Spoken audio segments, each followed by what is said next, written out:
And that tally would be fine. All right, well, welcome Lions Creative District. Well, thank you. I understand that you have a presentation for us. We do. We have a PowerPoint and you have information in your packet, I believe. So thank you for hearing us tonight. I'm here with Jeannie Moore, who's been my right arm gal. Carrying the torch, the two of us. There's more that up late. So our PowerPoint doors, I can.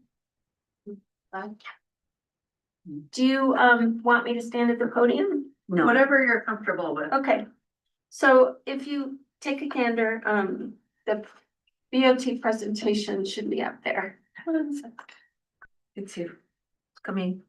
But thank you for this opportunity to talk about the newly certified district. I know I've been trying to keep you updated. It maybe have been slightly inundating, but we just do want to keep you updated because there are steps along the way. We still have some hoops to jump through to meet and satisfy the requirements of CCI to get our funding. So that's in the works. I've been copying Christy Costello on things so that she's in the loop as well. She's the Deputy Director of Colorado Creative Industries and has been instrumental all along the way and supportive of our getting this certification. So there we are. The first slide, yeah, thank you. We were invited, we were kind of had our ducks in a row a couple of years back, and the program went into dormancy because of COVID and because of change of leadership at the helm of CCI. So we got the invitation to apply this spring. We have this letter of intent we completed, and then we were invited to fill out the application, and just found out after some delays that we got it. And it affirms our identity as a creative powerhouse that, to steal from Kim, we punch above our weight. It's true. I mean, just today unloading the gallery and all the turnout of the town who has been so supportive of the arts showed up today, and it's very much appreciated.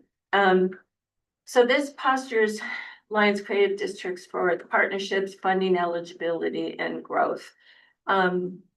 Recently, we convened a joint exploratory working session, and I didn't know what to expect, and it was very exciting. Lions Arts and Humanities came, the community theater, the representation from the now dormant chamber, Lions Community Foundation, local businesses, and town staff. So we convened to explore and poke around what is the future? What's the roadmap looking like? The roles of LHC, the roles of LCD, will they merge? Will they amalgamate? So anyway, yeah, we opened it up for discussion, and there was a strong consensus. Next slide. On a shared direction. The conclusion was the Lions Creative District should become the long-term umbrella organization for the arts, culture, and the creative economy in Lions. And it happened quite fast and quite unanimously and very positively. Lots of great input. The warrior of the soul gallery was there. Let's see who else. Victoria. Yes. Chris was there. Kim was there. So some great discussions. So next slide. So we talked about what this umbrella model might look like, and I did a fair amount of research on this, and there are a lot of districts that have deployed this model. Longmont, for example, in conjunction with Lions Creates, they're the overriding cultural umbrella. Salida, Breckenridge, Telluride creative districts also use this model. But right here in town, we have the Friends of the Lions Regional Library. So that's a working model too. It's shown as a national best practice in rural creative placemaking. And it reduces duplication, strengthens efficiency, as you can read, shares volunteers, and positions us for sustainable success. So that's what we're heading toward, but we're looking for input from you guys. So how this will look, the LAC and LCD would continue co-programming and shared planning for year 26. Public art duties and relevant team members would begin to share the load and transparently shift toward the LCD over umbrella. Performing arts, creative movement, fabric art, music, writing, sculpture, cultural heritage begin integrating and shaping into LCD's overriding structure. Town staff participate in shaping a responsible and transparent transition. And there's no immediate dissolution of any commission or arts cultural entity, just thoughtful evolution and collegial amplification of each other, which I think is important. And I think we've been modeling this all along, that, this town does this so well, is you lift each other up, and businesses are doing this more and more, I'm seeing. How can we help? What can we do? What's good for the group? So I love the language that I'm hearing.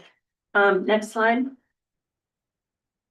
So LCD in effect would become the central hub for public art and murals, performing arts, theater, cultural storytelling and heritage, creative entrepreneurship, state and regional partnerships, creative economy strategies, arts advocacy, celebration of local arts, artists and arts entities. So much to celebrate, so many beautiful things. The clarifier is glorious. Wildflower is a thing to celebrate loudly. Sage and what's the name of the new Miami? Sage Poppy. Yeah, Poppy is. So as that evolves, I mean, so much for a wide spectrum of audience. So that's 2027. As you see, it's nothing sudden. It's slowly evolving. Next slide. The three-legged stool analogy came up as a model for Lions at this time. Arts, culture, creative economy is one leg of the stool, the creative district. Civic support, the LCF. Health and human services, LEAF. Is there a fourth leg to the stool eventually? Maybe it's economic. Maybe it is the economics that are driven by our authentic currency here in town, which is the arts, the music, what drives people here. The arts leg to date has lacked organizational definition. This gives us an opportunity to framework that. We're certified, organized, and ready, but we need timely startup support to fully activate. And the next slide. So our immediate need is this part-time operations engagement manager, an OEM, and to launch this umbrella model and fulfill the state requirements. This part-time employee is a requirement to prevent volunteer burnout. LCD needs a part-time operations manager. The contract position would roughly be 15 hours a week, $30 an hour, $23,400 to start without benefits. And this role is absolutely essential for mandatory CCI compliance and reporting, managing public art transition from LHC to LCD, building partnerships across town, businesses, and nonprofits, establishing communications and digital systems infrastructure, meeting ADA and grant compliance requirements, artist support, programming, community engagement, reducing volunteer burnout, and powering a creative economy engine. Without filling this position, we risk losing momentum in this forthcoming year as we come out of the chute. Just an update at the bottom there, it says we've already received 6, now 7 great applications for the OEM position. And I've had a couple others asking for more information. But we can't really start interviewing or offering the job until we know we have the funding to pay for this individual. Next one. A fiscal snapshot, our current High Plains Bank balance is at the top there, 23,659.82, and that includes the 12,520 in grant earnings from LCF this year. To come, 20K. We have known committed funding coming from CCI and CMEX in 26. That brings us to the 43 figure. We have some required repayments, including a fiscal sponsorship closeout with Moss Rock. And then two different $1,000 loans to take us to that required 10K mark to actually apply. So that leaves us at 37,524.60. As you can see, taking 23,400 out of that leaves us very little to get the programming launched that we aspire to do this year. The next one. That basically says sustainable funding. The OEM role is the single most important investment to launch the umbrella model successfully and allow the LCD to take wing. Next. One other component, we were not funded on this grant request from LCF this year. That's for attendance of 2 to go to the Colorado Creative Industry Summit this year. It's in Trinidad, which is a really exciting creative district model. It's done a lot of systemic change in that town. And I'm excited to see that in person. Attendance is required for creative districts that want to remain certified. LHC has been funded through the town of Lyons. The LCD has not. So the estimated cost to send 2, and this is the standard CCI figure, is 1,600. So we're looking for that. So our ask tonight, next slide, is would you guys, as the Board of Trustees and staff, endorse the LCD serving as Lyons Creative District becoming the umbrella, helping drive a creative economy in concert with LHC and the other arts entities. Support salary funding, 23,400, and provide attendance for sending 2 reps to the CCI Summit, 1,600. So it's a total of 25,000 we're asking for tonight. And I know the budget cycle is kind of concluded, I'm not sure, but I'm just getting the word out there that it would be wonderful to feel that support as we step forward into the unknowns of the future for this. The last thing, last slide. We're already known as an artistic beacon, gritty, imaginative, and innovative, expressive as heck. The umbrella model honors that legacy while giving our creative community the structure, support, and sustainability. This work keeps the arts thriving as the centerpiece of Lyons' bountiful banquet table. And I thank you for your consideration. There's one more thing. One more slide. Oh. Yeah, there. I want you to all be on the lookout for our float. We have, there's kind of a weird little AI rendering up there, but Android Jones Loans is loaning us a vintage replica stagecoach. And I'm pulling it with an electric car. So it's leading the path to a glowing future for all the arts of Lyons. And flanking the stagecoach will be Dramagic and Joy and the Shooting Stars. And riding in the car will be State Representative Leslie Smith.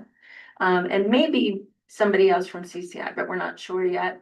Lyons Arts and Humanities Commission, Western Stars, Warrior Soul Galleries, and the new owner of 160 Main and the Aspiring Creative Center, Welcoming Creative Community Center, there is supplying the 4 miniature ponies.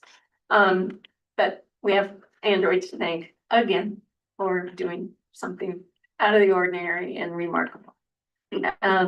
Lions Community Foundation gave us some funding for this. CMEX did as well. And of course, our cadre of volunteers. So. Any questions? Thank you so much. And congratulations on moving back into your home. Deja vu, I should change the name of it to Deja What is it? Vu. Yeah. Deja- Yeah. Well, I'm just curious about whether staff has anything they'd like to add before the board asks questions. I think she pretty well covered it. We had a meeting with representatives of LAHC and staff to kind of talk through this. We explained how the transition when the library, some of you may not know this, the library was a department of the town prior to becoming a district. And how that transition occurred and, until they got on their own feet. And, so we did talk about that a little bit. We did not talk about any of the budget requests, we're leaving that up to you to talk about. But, no, LAHC and staff are supportive of eventually having the LCD take on the activities our LAHC is doing as well as with others, but, we are supportive of that. And so that would mean that eventually the LAHC would be dissolved as a commission. And there's 9 commissions now, is that correct? 9 or 10. Yeah, I lose count. And There's plenty. there's plenty. We also talked about the fact that the town, the way it's set up currently with our budget, we have a code for public art. We're not eligible as a town for any of the SCFD funding. And so I know, Cassie has looked at the numbers, we've talked about it a lot in terms of the amount of sales tax that is being collected and remitted to the state for the SCFD. That really the only entity getting that money currently, because the town is not an eligible non-for-profit, is the Lions Historical Society. So from a staff perspective, it feels like there's a lot of money being left on the table. It's not accessible currently right now from what we understand. We last looked at it and tried to apply in 2022, but we're deemed ineligible again because of the way our budget is. So I think long-term, that really will help LCD. When is that grant, when is that cycle of application for the money? You apply in September for the following year. So Okay. you submit your eligibility in September.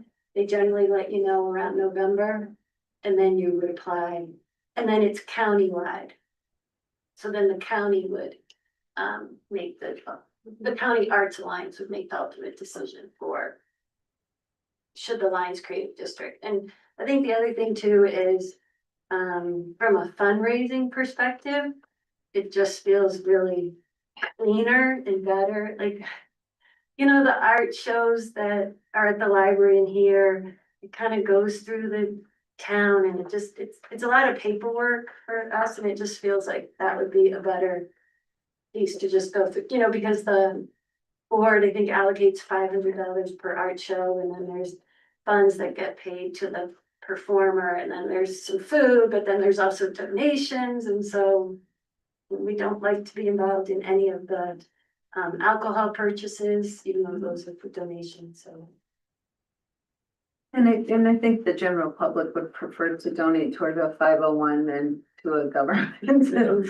So There, we think this is the right direction to go, especially for some of the other organizations in town.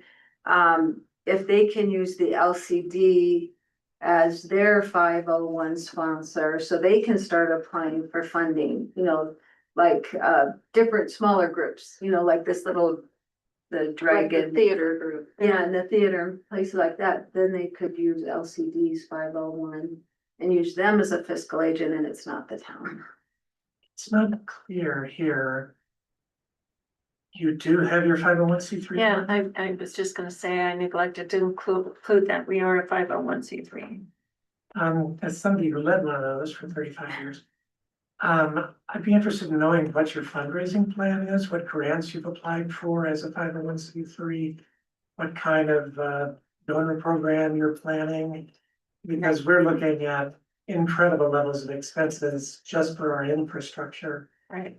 And our ability to contribute is gonna be severely limited.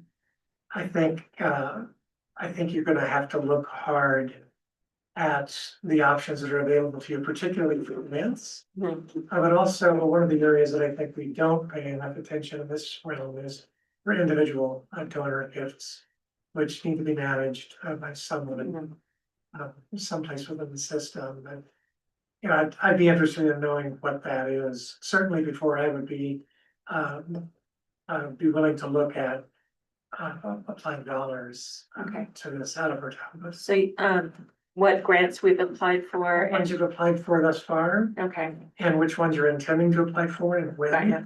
And then a basic plan of over the next 12 months, this is our fundraising plan, these are the direct mail pieces we're sending out, these are the, just a basic fundraising. May I email you guys the excerpts from our application? All of that was included in our CCI application. There's kind of a membership sketch plan. We have some kind of ambitious things planned programming wise for the forthcoming year. We applied for a lot of grants with LCF. There were so many applicants in the hopper, and granted, there were a nice pocketbook of funds available, but they did a really nice fair job of disseminating funding to as many as possible. So we didn't get any full awards.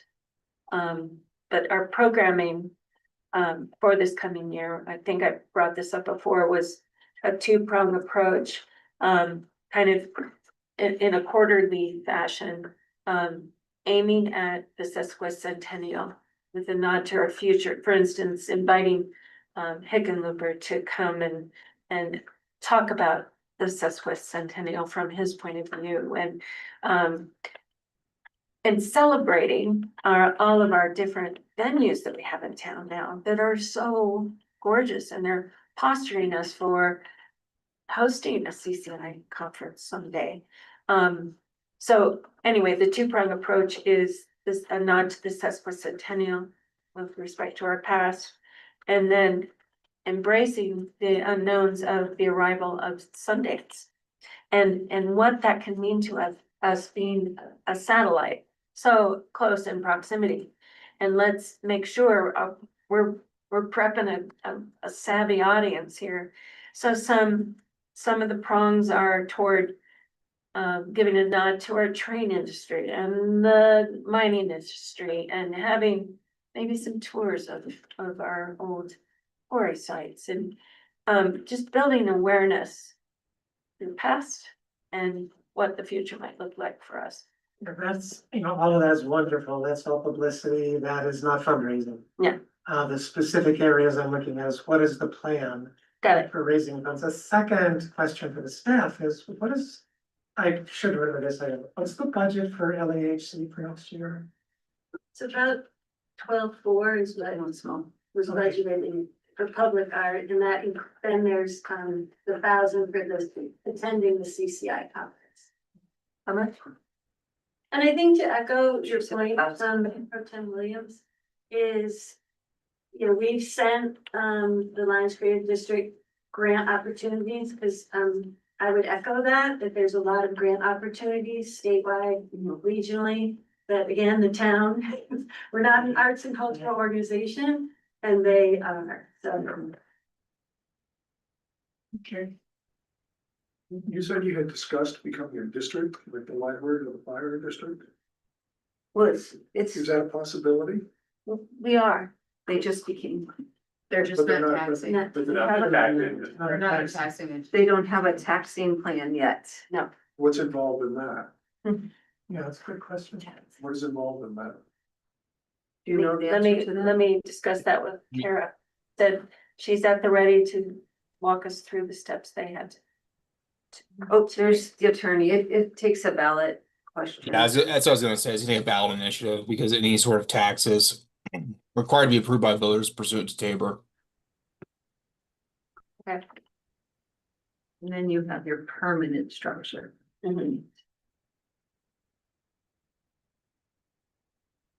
Anybody else, any questions? Yeah, it's too bad we're having this discussion today and not a month or, but that said, I just really, from the staff perspective, how would we, if we wanted to support this coming year, Mhm. how would we go through some kind of budget amendment or, It would be a budget amendment. I mean, because as I fast forward into next year, let's say sales tax revenues are up first, and we underspend some other line item, so then we can do a budget amendment, but that picture's not clear right now. Mhm. So that's why I was just trying to think through what the mechanics of that would be. Yeah, it would be that you would approve it by a motion, you know, and then when Cassie does a budget amendment mid-year, you would adopt it formally. You would change the budget. If we can absorb it, great. But we don't know what that looks like. No, Yeah, I it's too agree. early. Yeah. But they're wanting to hire an OEM now to hit the ground running Exactly, again. to launch us. To start. Not Yeah, interested. learning. Quandary here, it seems like. Yeah. What are you said you had plans for what you currently have in the bank. Are your plans with that? Can you match any of this with us? Maybe. Oh. So. We applied for 6 grants to LCF. And like I said, none of them were funded in full. So, but they are funding and earmarked for a certain amount goes to the programming, a certain amount goes to technology. We want to get a technological system up and going, that used from here to the future. What was the other one? Promotions and materials and, The programming, yeah, but what is the programming if LAHC is still doing theirs and the theater is doing theirs? let's see. The programming involves a lot of cultural groups. So we had components where we bring the theater group in. And, in using the money that's been awarded us. So these art workshops, cultural events, programming interweave a lot of the elements. Historical, we envisioned having some pop-ups of historical figures from the museum that we would have local artists and we would pay them instead of always asking artists to do stuff for free. So the grant was toward that end. So these pop-ups were historical figures that were working in the mines and saloons and trains and they would move around town this year of the sesquicentennial. Just reminding us of our past and where we've come from. So we tried in each quarterly event and workshop to get some money to artists to provide a workshop of some kind that's related to the topic. And then paying for these artists to do these different artistic elements. Did you apply to LCF for funding of this position? Yes. And what did you, because I don't know, I'm asking the same question. What did you receive? So we asked for the full amount, the cap was 7. So we just kind of ballsily asked for 1,000. And we were awarded, what do you remember, 12? 35. Something, Yeah. yeah. We 3,500. we don't have much time left. I wanna make sure that everybody has a chance to ask their questions before we have our discussion later. So did you? Yeah, who's on the LCD board of directors? How are the directors selected? So far, we've had, Julie Hamilton. Well, to answer your question first, how are they selected?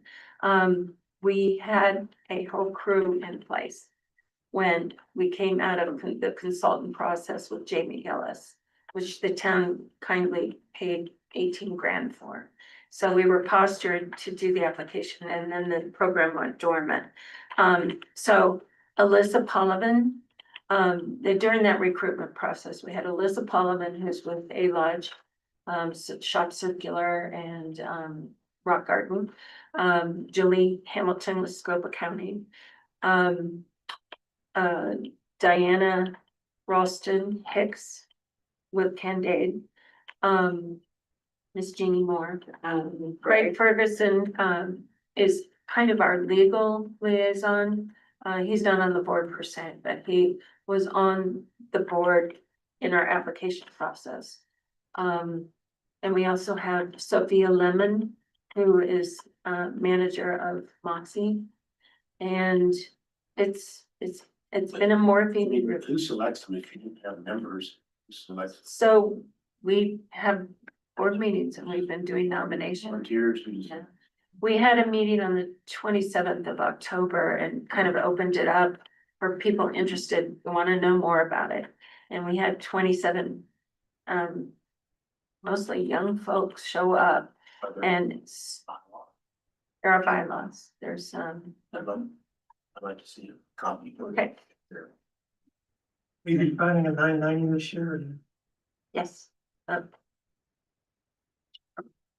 If after this transition happens, the town's funding for the parks, which is, it's now, I think you shared it's $11,600 plus some amount to attend the CCI conference. If it's anticipated that the town is would continue to fund at about that level through the LCD.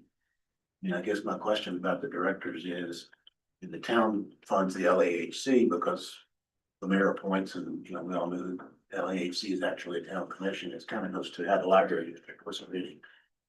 I think there need to be some understanding of if the town would fund an organization, how the directors are selected. We knew what the library district was going to do. We actually approved them.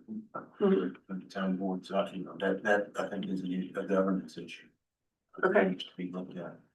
I had a question for town staff. And I think Cassie explained this during the budget process, but in addition to the line items for the LAHC and the general fund, and then also attending the conference, in the grant section of the budget, there's another like $11,000 that shows as LAHC funding. Is that like pass through money?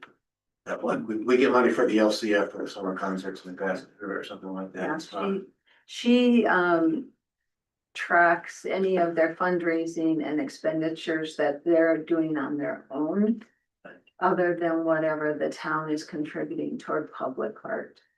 So she works with them to track all of those and keeps it on the side, yeah. That's another $11,000. So basically their LAHC is raising an additional They raise $11,000 beyond what the town system funds. I'm not real clear, when we approved this first back, the initial seed money back in 2021. Yeah. It was represented there'd be a $10,000 match from CCI once the organization was formed. Is that $10,000 match money basically, you just have to have a minimum balance in your account, or is it coming from a particular source? I mean, did the town, I think the actual amount we spent was like 11,300 or something like that instead of 18. And I see Cemex is doing a $10,000 grant. So is there a particular source of the matching funds for the state's 10K? Or is just, if you have 10,000, they'll give you another 10,000? That's my understanding. That's the way it works. There is a list of requirements that we're still satisfying, so I don't think any of the awarded districts have gotten that 10K yet. So we're still crossing off the to-do list. What all else needs to be done? You mentioned. We had to provide a sign off on a conflict of interest. And so the person they wanted that specifically from was the OEM. We didn't have this person in place yet, so that's kind of on the back burner right now because we can't answer some of those questions yet. Is there a requirement that the OEM is a paid position? Yes, paid part-time. Is there a minimum? It's not necessarily that title of that. It's not necessarily that title. It's a paid part-time position. Just a number of hours per week that they have to do. Yeah. I think we $30 an hour, 15 hours a week. And the town has our liaison Mhm. to arts and culture. Currently Kristen Bruckner, who, she is budgeted between LAHC and historic preservation efforts and cultural. She's budgeted for 20 hours a week. So she says currently it's not a 10-10 split. She spends more on LAHC than she does historic. So And that's because of the sculpture program or, it's just the whole thing. They're a very Okay. active group Yeah. and so she's probably spending more like 13, 14 Yeah, probably. a week on the arts so we're currently funding that position. Does the LCD envision having a physical space? yes, Is the visitor center still being considered or? yes, it's, I mean, we have big plans. There is a vision. There is a vision, and we would love to add on to the visitor center to make it more flexible. There's the possibility of spreading it around town to the various creative entities. Like, for instance, the theater group is using the backside of the MoCon building.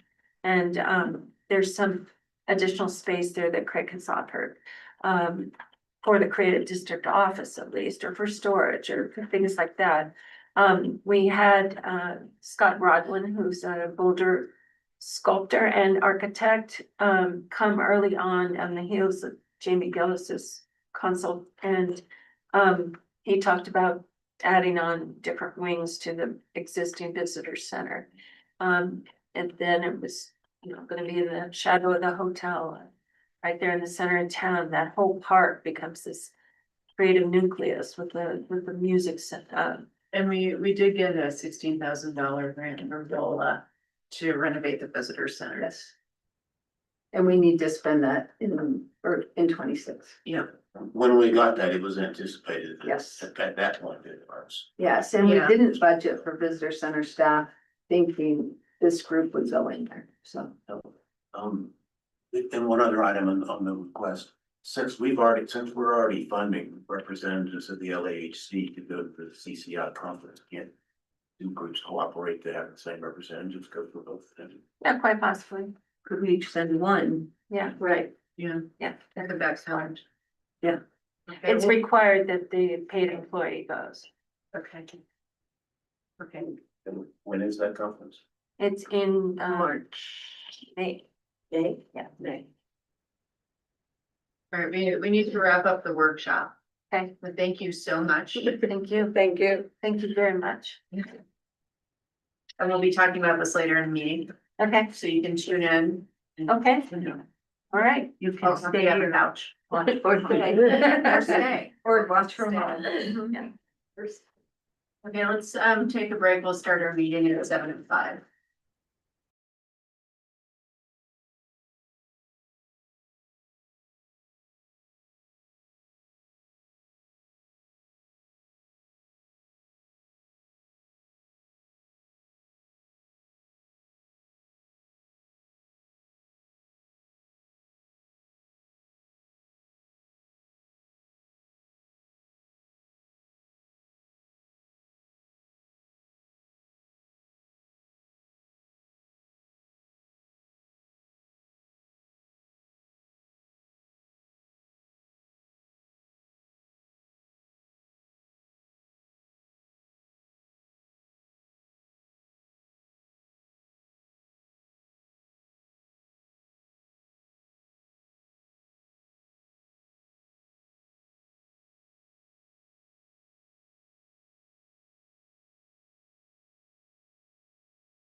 No pain and guilt. Or lies.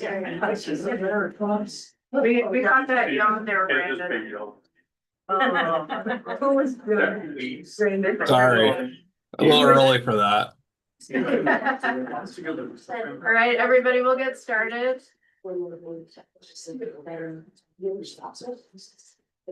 Okay, I will call the December 1st, 2025 Board of Trustees meeting to order. Can we have a roll call, please? Yes, Mayor Rogan, Present. Mayor Pro Tem Williams, President. Trustee Hamrick, Present. Trustee Dottie, Trustee Lowell, Present. Trustee Browning, Present. and Trustee Williams. Present.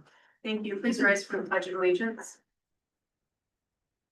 The pledge allegiance to the flag of the United States of America and to the republic for which it stands, one nation, under God, indivisible, with liberty and justice for all. Everybody. I'll read the land acknowledgement. We'll take a short moment of silence.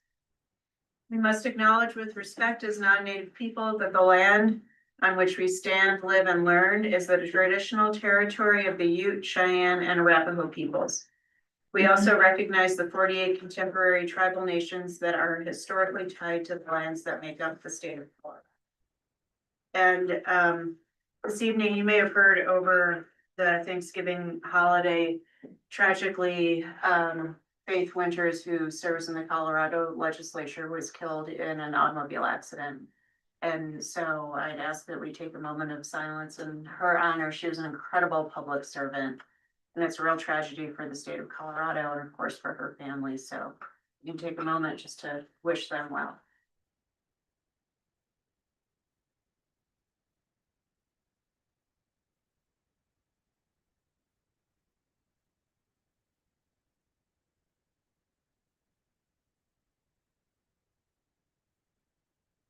Thank you, everybody.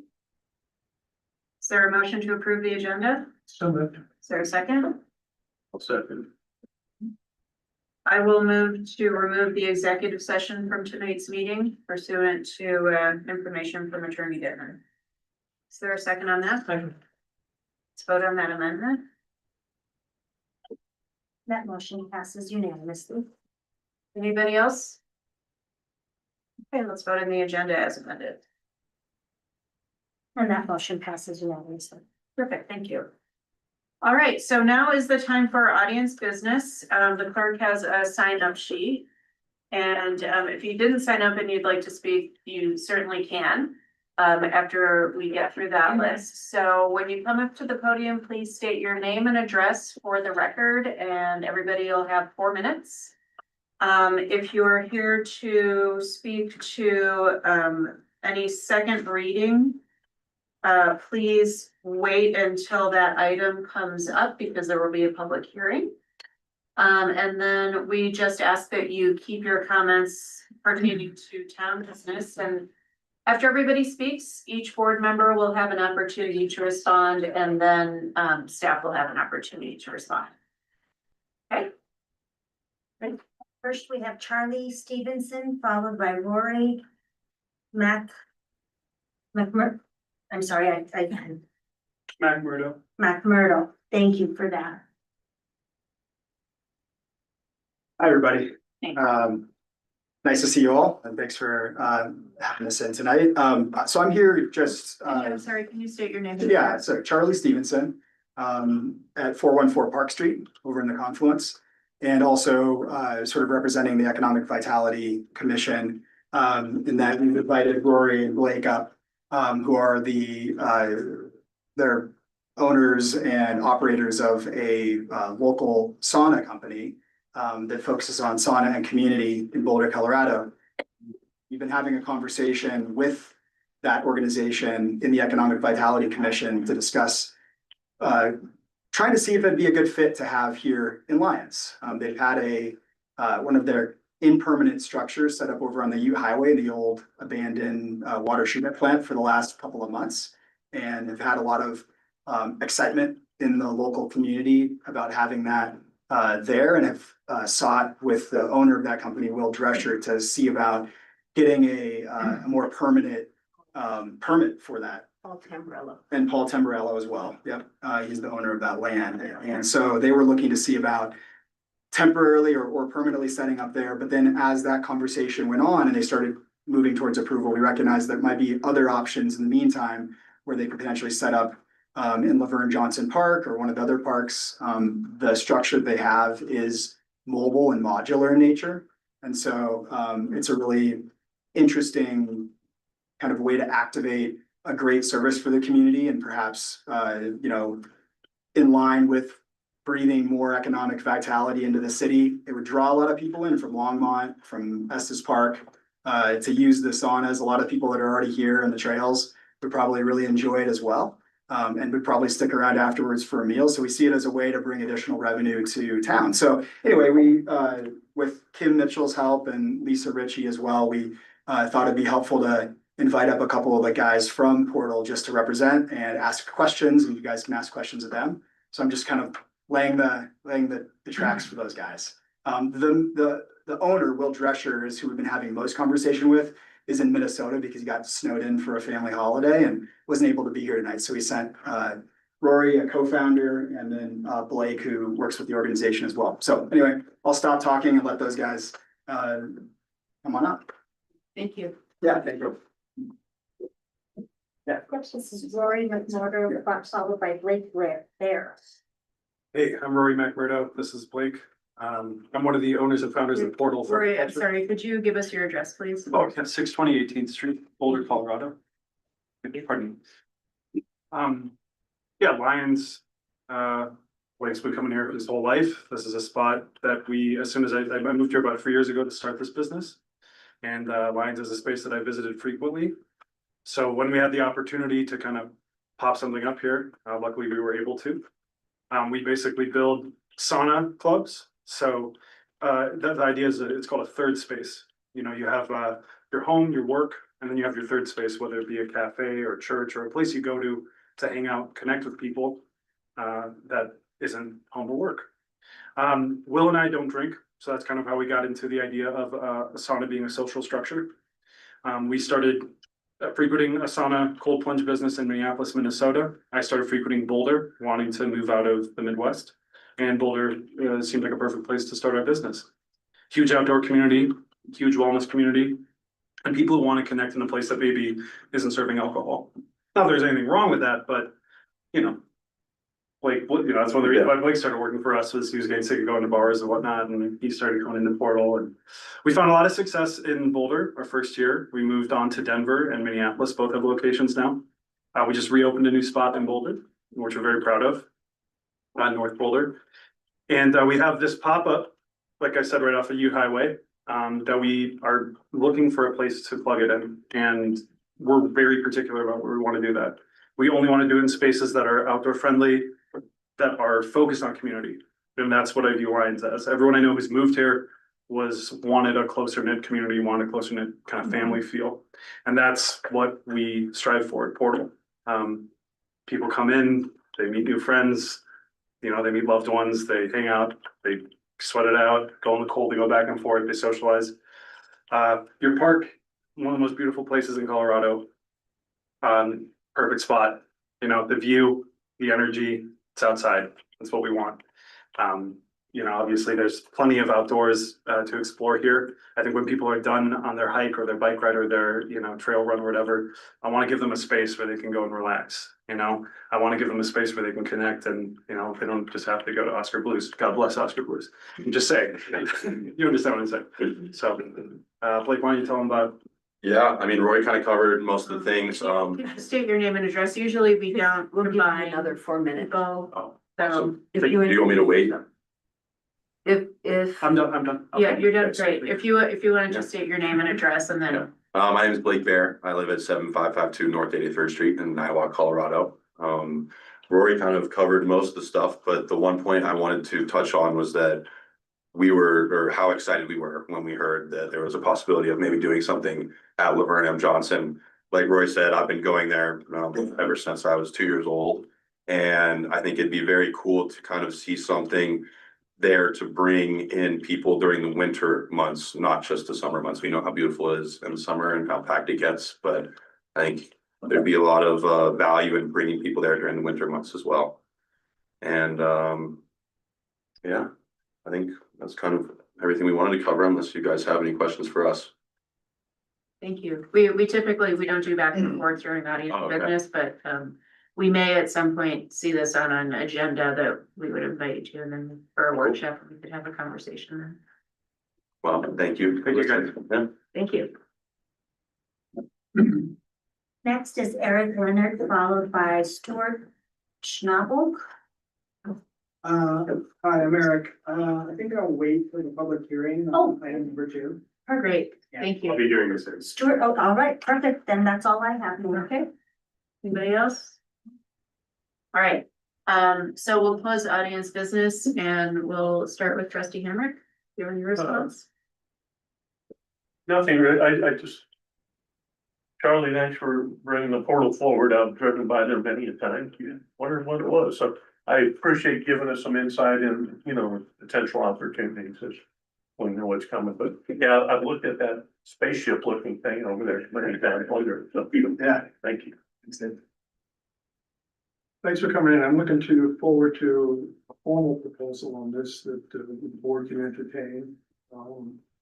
It sounds like an exciting idea. Thank you. Mayor Pro Tem? So every time I drive by and see that thing, I thought, I have no idea what that is, but somehow I just like it. I like the idea as well, so I'm looking forward to seeing what happens. Trustee Bernie?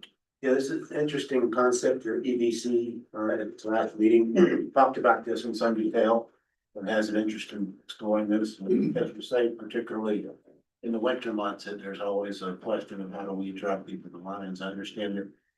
I'm sure staff will be informing us about this in greater detail. I understand there's some of our zoning classification that may not allow temporary use or something like that, but it's something we should be receptive to looking at and seeing if there makes sense to Lions. Because I mean, any idea to get people in here who might be local businesses during the winter, it's something worth exploring. So thank you for bringing it to our attention. Trustee Williams? I also appreciate your bringing this to our attention. We'll take some time to think through it at, I'm sure, a later date. I'm especially excited anytime we get something like this that creates a new way to strengthen our own sense of community for the people who live here and to draw people in from elsewhere and strengthen our connections to places like Boulder, Niwot, Longmont, wherever we might draw visitors from. And thank you for coming in. I'm super excited about this idea. I'm a huge sauna aficionado. And I actually joined Fire and Ice in Longmont because our sauna, we had a sauna here. I don't know if you knew that. There's an infrared sauna at the Apothecary on High Street until they closed down, which was a lifesaver during COVID. And I'm also thrilled to see ways to connect with people that don't involve alcohol, not that there's anything wrong with it. So I'd be curious to know from staff, and we may see this in a workshop or on a future agenda, what the steps would be to consider hosting something like this at Laverne Johnson Park. We would, if possible, I think they would like us to try to address that tonight if we can. Because they want to still do this winter in the next month if possible. So this was kind of the starting point to bring it up for your attention. If there was an interest in pursuing it, which it sounds like there could be. So Lisa, would you give them a kind of background on this zoning issue? Sure. And because this would be proprietary, we probably have to go out for an RFP like we did for the vendors for tubing and make it competitive bid for everything. Yeah, so this project came to our attention as they located temporarily out on Ute Highway and fell in love with the site. However, as you know, we don't have water, fire suppression things out there yet. So that's not an ideal location for them yet, maybe someday in the future. I think in Laverne Johnson Park, though, there are some, the units are close to meeting town codes, but we've met with them, so it's not like they could move them over there tomorrow without doing a little bit of work.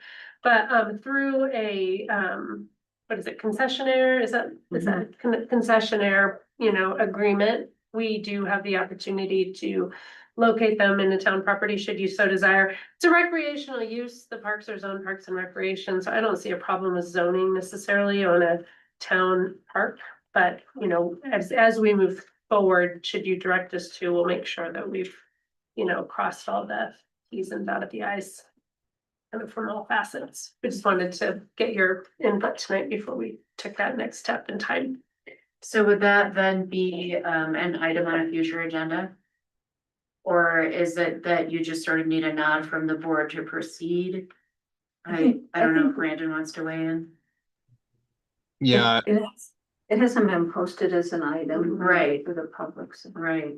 yeah, I think we probably should have an agenda item if we want to move towards that, but maybe some initial work with staff and to see what we need to do exactly, and we can update the board if it doesn't need an agenda item. We So can would certainly, likely have to do an RFP. and that, I mean. We have in the past, we've had other vendors ask the same request. I would be interested to know if Portal is the same group that applied previously for this, and so we'll have to ask that question outside of this, because we can't talk to you. And if not, then obviously there are other people interested in what as well, and so I think I mean, from a public, our policies and the rules say that if you're going to offer public space for personal use, that needs to be fairly bid. And how long does an RFP process take? Does not have to take long. It can be a short RFP. It's up to us. Probably 2 weeks would be your minimum. Okay. And it would just get posted and we'd review any proposals we got and make a recommendation to the board. Okay. Brandon, are we able, I know that this wasn't noticed as an agenda item, so it's difficult to have a conversation about it tonight. But can we, as a board, direct staff to proceed with an RFP process? Yeah, how about this? How about we have staff investigate this more, see if it's a viable option, and if so, either bring it back to the board or issue an RFP. Is everybody okay with that? Yeah, I'm okay with issuing an RFP, but the board has to make a decision on. Yeah, it'll be approved. Yep. Yeah. Really just gauging the amount of interest, I guess. Engaging the amount of Moving the interest process forward. and give these guys time to submit a more formal proposal of what where they want to be. It is my understanding, I believe it is firewood operated. So the sauna units, this particular vendor, it's a wood fire sauna, but again, the building officials looked at it. Provided that they meet the license, testing requirements, the fuel type is acceptable. There's some electrical changes they'll need to make to the units or get them licensed because they're mobile. On a chassis, they could alternatively get them licensed through the state. So they will need to be permitted either by the town or by the state to locate here, but that would be a requirement of any vendor that the town would select. Ideally, would recommend that to you. That would be one of the prerequisites to be selected. I wonder if we're offering instruction to explore this, maybe on a fast track. If there are ways to think of it as a pilot rather than a permanent installation, or a permanent award of a concession. Or if it might even be a subcontract to Dave's. So that we have an approved vendor that has some responsibility with a backstop behind them. Just ways to think about it that might make it reasonable to do it more quickly and also preserve our right to change the arrangement if it doesn't work as planned over the winter. Great suggestions. Okay. Do you, does staff have a further response or anything else? If you're okay with us, if there's a interest in us moving this forward on a fast track, we're happy to do that. And we'll try to bring you back something on the 15th. If there is an RFP, if there has to be an RFP, it probably could get awarded the first meeting of January. But if we can come up with another method, it might be able to be as soon as our next meeting. Okay. Great. Okay, sounds like that's the plan. Okay. Thank you. Thank you. Thank you. Okay, so we will move on to staff reports. No Boulder County Sheriff tonight. No, we did hear from Sergeant Chris that, both he and Sergeant McKim had other commitments tonight we needed to both be at, so they just said there was really not a lot to report other than they are ready and prepared for the parade on Saturday. And they hope to both be here for your next meeting. Thank you. Then administrator report. Administrator reports, I did have information in your packets. I did want to point out, since Director Eyestone is not, I don't know if she's on here yet, but she did make some progress with. She is. Oh, she is now. Okay, good. Maybe I'll leave that for her to tell you at the end with her finance report. But we made some progress on those fees at BMO, which is great. The Ewald project is moving forward. I did hear today about some dust issues I was not aware of, so we will address those and communicate again with the neighbors this week now that it's a fresh week, and we probably have a better updated schedule for this week, so we'll get that out there. We did hear from CDOT. They think they will only be doing the crossing between Oscar Blues and A Lodge this week instead of trying to get to 3 different crossings so that they don't interfere with our weekend events. So they'll probably just be doing that mid-block crossings this week. Working on lightning speed, aren't they? Well, that's funny because they were working on the crossing at Third today. So They just sent us a note, so, yes. We did have the Dr. Bob community meeting. There were about 30 people there. They had the opportunity to talk directly with a couple of the folks from the nonprofits that operate and started discussing what felt like were reasonable numbers of events and numbers of people in their neighborhood regularly. And you're planning to put that into, when are you gonna present that? The next meeting? Whenever you're ready. Okay.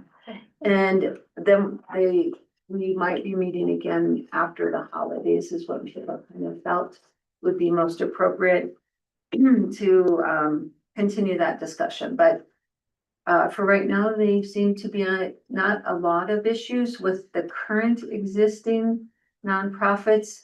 It really appears that the bigger issue is what's going to happen with the remaining lots and what are the town's plans with those. So that's another discussion.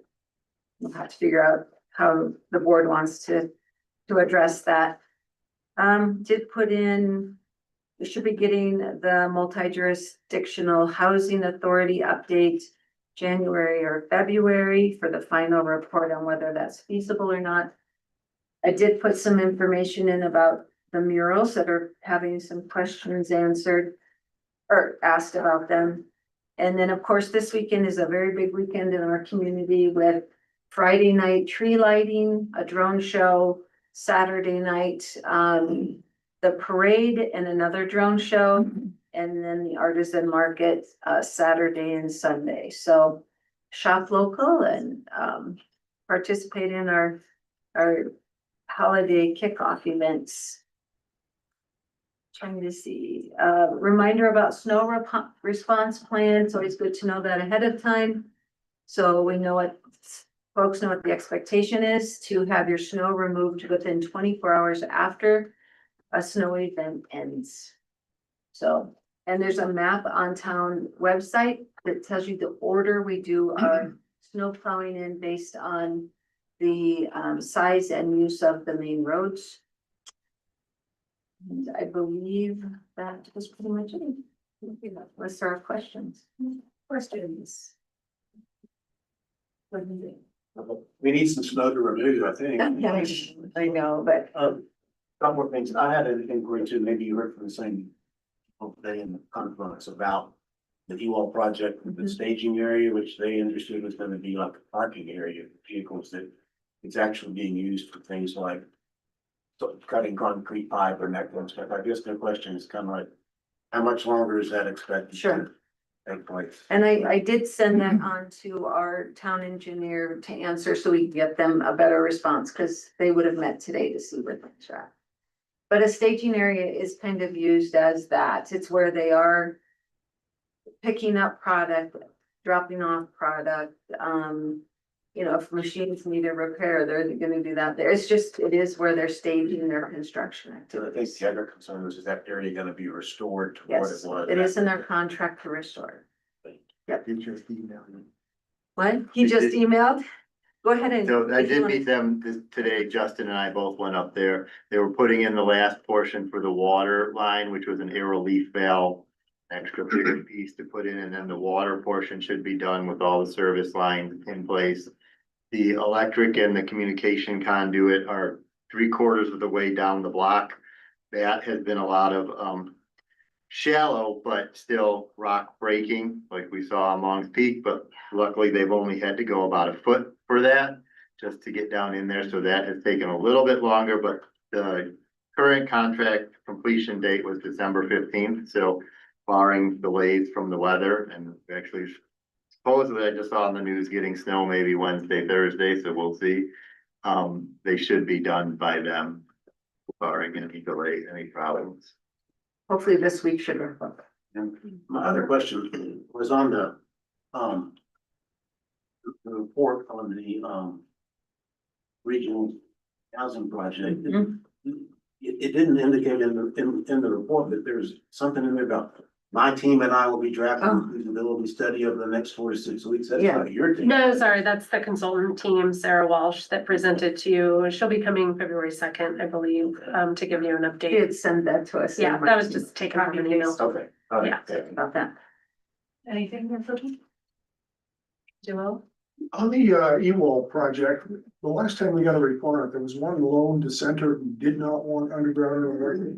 Has that been taken care of? Did they agree to do it? Not completely. No, not yet. We wanna get the distribution portion complete. That can all be done, and then work with the, getting the actual lines in. That's gonna be their own contractors. So I didn't wanna complicate things with other contractors coming in while this contractor is working on the street portion.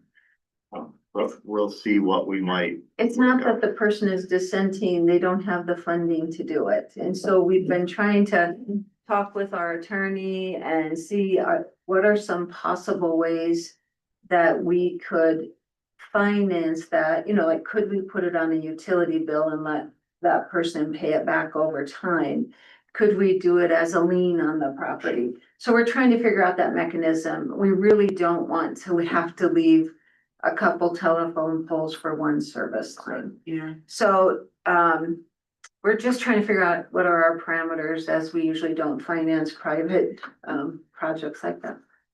One more. Go ahead. So tell me about the Fourth Avenue Bridge. In Yes. one part in here, you're talking about perhaps a concrete Yeah. surface, and in the other part, it looks like you're letting a contractor put in new boards. Well, we need to put in new boards now. Right now, the Fourth Avenue Bridge was restricted from golf carts for a couple days, you know, for a little while, because they were splintering. More than they were anticipated to be, but they did make it through the warranty period. And so, what I had asked our staff was, can you get me a bid? You know, if we're gonna be replacing these frequently, can you get a bid for what would a concrete bridge cost, and would that be a cost savings or cost benefit over time? So we're not replacing boards every 5 years. And instead, we found out that the boards they used were not the spec we usually use, because it was COVID and it was all they could get at that time, and people were so anxious for that bridge to get open. So then we did order new replacement boards, and we can replace all of them. Hard to believe a bridge that size has over 200 planks. And this time they will be 3-inch. I see Director Cosgrove's up there. They will be replaced with what we normally spec, with the 3-inch board made of what wood? Douglas fir, treated Douglas fir, versus Yeah. these were 2-inch pine. southern pine, yeah. So I just had them run the specs. It does not appear, they both have it's about the same cost over a 50-year time frame. And so the bridge would also itself have to have modifications to be able to hold that concrete load. So I told them to look at replacing all the boards with a 3-inch. We have a bid on that. We're seeing if we can afford to do that under this year's budget yet or not. Trustee Hammer? Okay. I have one, so there's a section here about requests for letter of support Yes. from the Watershed Center. Mhm. And folks may not know, but Director Cosgrove actually has a seat on the board there. And which is a big win for Lions to have a seat on their board, and I think that happened a couple of years ago. So there's a timing issue with these kinds of things, because as you can see, the deadline was today at noon. And this meeting is now 7:36 p.m. So we've missed the deadline to issue a letter of support for something that I would imagine the board would support. So first question is, even though the deadline has passed, is it possible to still submit a letter, Director Cosgrove, do you know? We had told them that we would still take action on it tonight. Some grants will accept them after the fact, some just absolutely will not. But nonetheless, the Watershed Center would still like to know whether or not it's, supports this project, since Dave's been serving on this committee. And we do have a pretty significant beaver issue. They took out over, I think it was 7 trees this weekend since the holiday. Oh my gosh. Yeah, big trees, big trees. There are now 4 there in our ponds, and we need to come up with another mechanism so they don't have this urge to have to dam the flow structures every day. So, and I see the EAB discussed this at their last meeting, and they support proceeding. So, first, I would ask the board whether the board supports staff sending this letter of support. Yes. Okay, even though it's late. And then second, so upcoming, we're gonna have an agenda item at a future meeting to discuss how to handle these requests for letters of support when they come in between board meetings and the deadline is prior to a board meeting, because I'm sure that we don't wanna have to call special meetings to discuss these. And other city councils and town boards meet weekly. So it's less of an issue, so that'll be upcoming. Do we have a mechanism for an electronic vote? No. No, it all has to be in public meeting. That's very strictly prohibited by the open meetings law, so unfortunately can't do that. All right, thank you. Do we want to have a finance update from Director Esco? Sure. Good evening. First, I'll discuss what was in the admin report on BMO fees, our bank. As you may be aware, Bank of the West was acquired by BMO a few years back. And when we were under Bank of the West, we didn't have the significant bank fees that we currently do. And I've been working with our relationship managers through BMO every year or so, or 6 months. We've gotten about 4 of those and gone through them.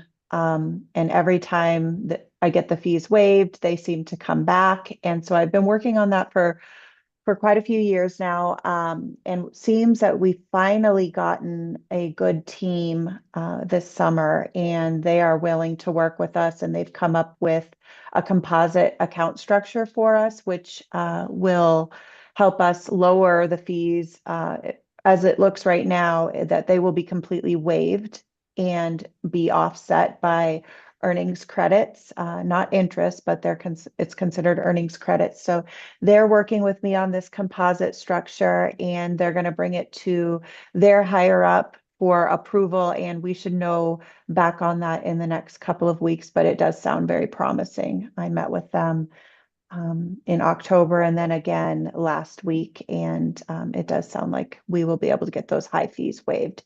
And I will be sure to get it in writing so that I don't have to continue to go through this every time we have a relationship manager switch, but hopefully they don't see that high turnover as they did when we first acquired Bank of the West. And then also in your packet are the October financials. We didn't have any new sales tax data, so nothing new to report there. But at the next meeting, I'm hoping to have November closed by then, and then we'll also have another sales tax update. With that, I'll open it up for any questions. Any questions for Director Escom? Can you give us a quick summary of the number of accounts or the breadth of products and services on which we rely at BMO?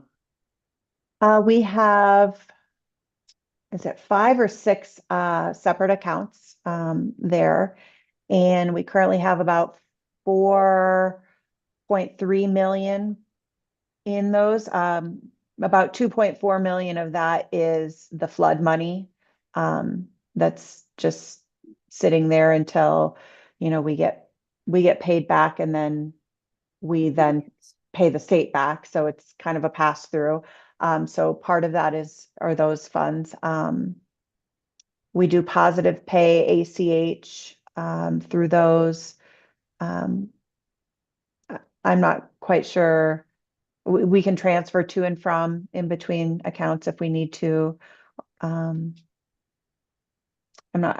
What other types of products that you're looking for? I'm not quite sure, but Maybe that's all just DDA and payment processing. that's correct. Well, thank you very much. You're welcome. All right, we'll move on. Is there a legal update this evening? Attorney Dittman? There's no legal update this morning. We did not receive a whole lot of information back. Is one of the reasons we canceled the executive session. So no legal update for me. Okay, thank you. All right, then we will move on to ordinances and public hearings. First is again, the first reading of ordinance 1203. An ordinance of the town of Lyons, Colorado, approving the rezoning of 4651 and 4652 Ute Highway from commercial eastern corridor to PUD CEC. This item will not be heard tonight, so a new public notice will be provided when it's ready for consideration. Correct. So we will stop seeing this in our agendas until that time. It's working through planning commission. Yep. Okay. Next up is the second reading and public hearing of ordinance 1204, an ordinance of the town of Lyons, Colorado, amending section 72130 of the Lyons Municipal Code, regulations for hours for construction activities, and section 181430 regarding explosive permits. Thank you, Mayor and Trustees. So, on second reading tonight, we are here to consider amendments to the hours for construction noise within the town.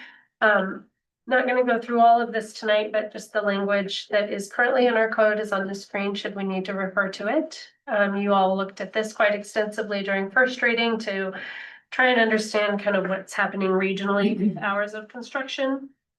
And then based on direction from the board, the language in the draft ordinance was modified. So we've left the hours of construction between 7 a.m. and 7 p.m. on weekdays, and then 9 a.m. to 5 p.m. on weekends and legal holidays, except for the exceptions and alterations of hours authority granted to the town administrator, with some tweaks to that language based on board direction last time. So happy to answer any questions you might have on this ordinance. Anybody have any questions for staff? Trustee Lowell? Yeah, I have one on the, let's see, town administrator may upon written application, eliminate the prohibition for good cause shown. Item 4 says the number of residents on the surrounding property. That was, I think, a language offered by Trustee Browning if we need to amend it for clarity. I didn't know you meant residences, like homes, or actual individual residents. Oh, CES Residents, in case it's downtown, there are a few residents, but. Yeah, I was gonna offer an amendment to the language change it a little bit, but Okay, I'll do that later. all right. Thank you. Any other questions for staff? Okay. Then I will open the public hearing for ordinance 1204. Is there anyone who would like to address this? You can come on up, state your name and address for the record, and you will have 4 minutes. Hey, good evening, Eric Leonard, 347 McConnell Drive. So thanks for the first reading and the consideration given to some of the nuisance that we're dealing with the construction on McConnell Drive right now. I think I understand the need to align with nearby towns in terms of hours, but I think the thing that I really want to emphasize is that the construction noise that we're experiencing now is not your typical construction noise. It goes above and beyond. It lasts 7 to 9 or 10 hours a day, 7 days a week. It went on all Thanksgiving. It's jackhammering. It's not construction, sawing, hammering, moving material.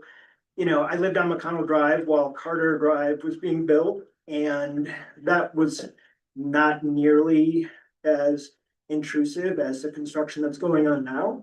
So I think if there's any way to separate the different types of construction noise, because I think what's happening during an excavation project that's been going on for over 7 weeks now is very different than the framing or the build out of a house.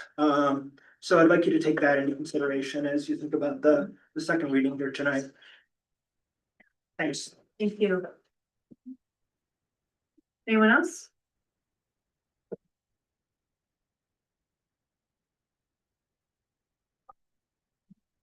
Schneeboff, 355 McConnell, so I live down the street. I would just echo what my neighbor has said. I think there's a major difference between what is going on and, I mean, I live literally across the street. I cannot be outside my house on the weekends. I can't host anything. My wife was literally like arguing with them so they could end because we were literally having Thanksgiving dinner. If I sit in my house, I hear it. The only reason I don't hear it all day while working is because I sit in my basement, but my wife is in my house all day. So I think there really needs to be a separation between holidays and weekends for, blasting and heavy construction. They could build a house 7 days a week. I could care less. But what is going on there? I feel like I'm living in a commercial zone. And McConnell Drive is not a commercial zone. Thank you. Anyone else? Okay, I'll close the public hearing and entertain a motion.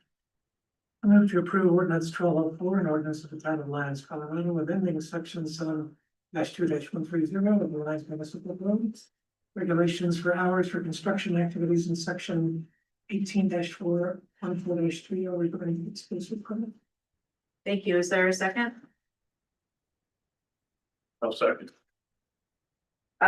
So discussion. Mr. Browning? A question of town staff first. These or Brandon.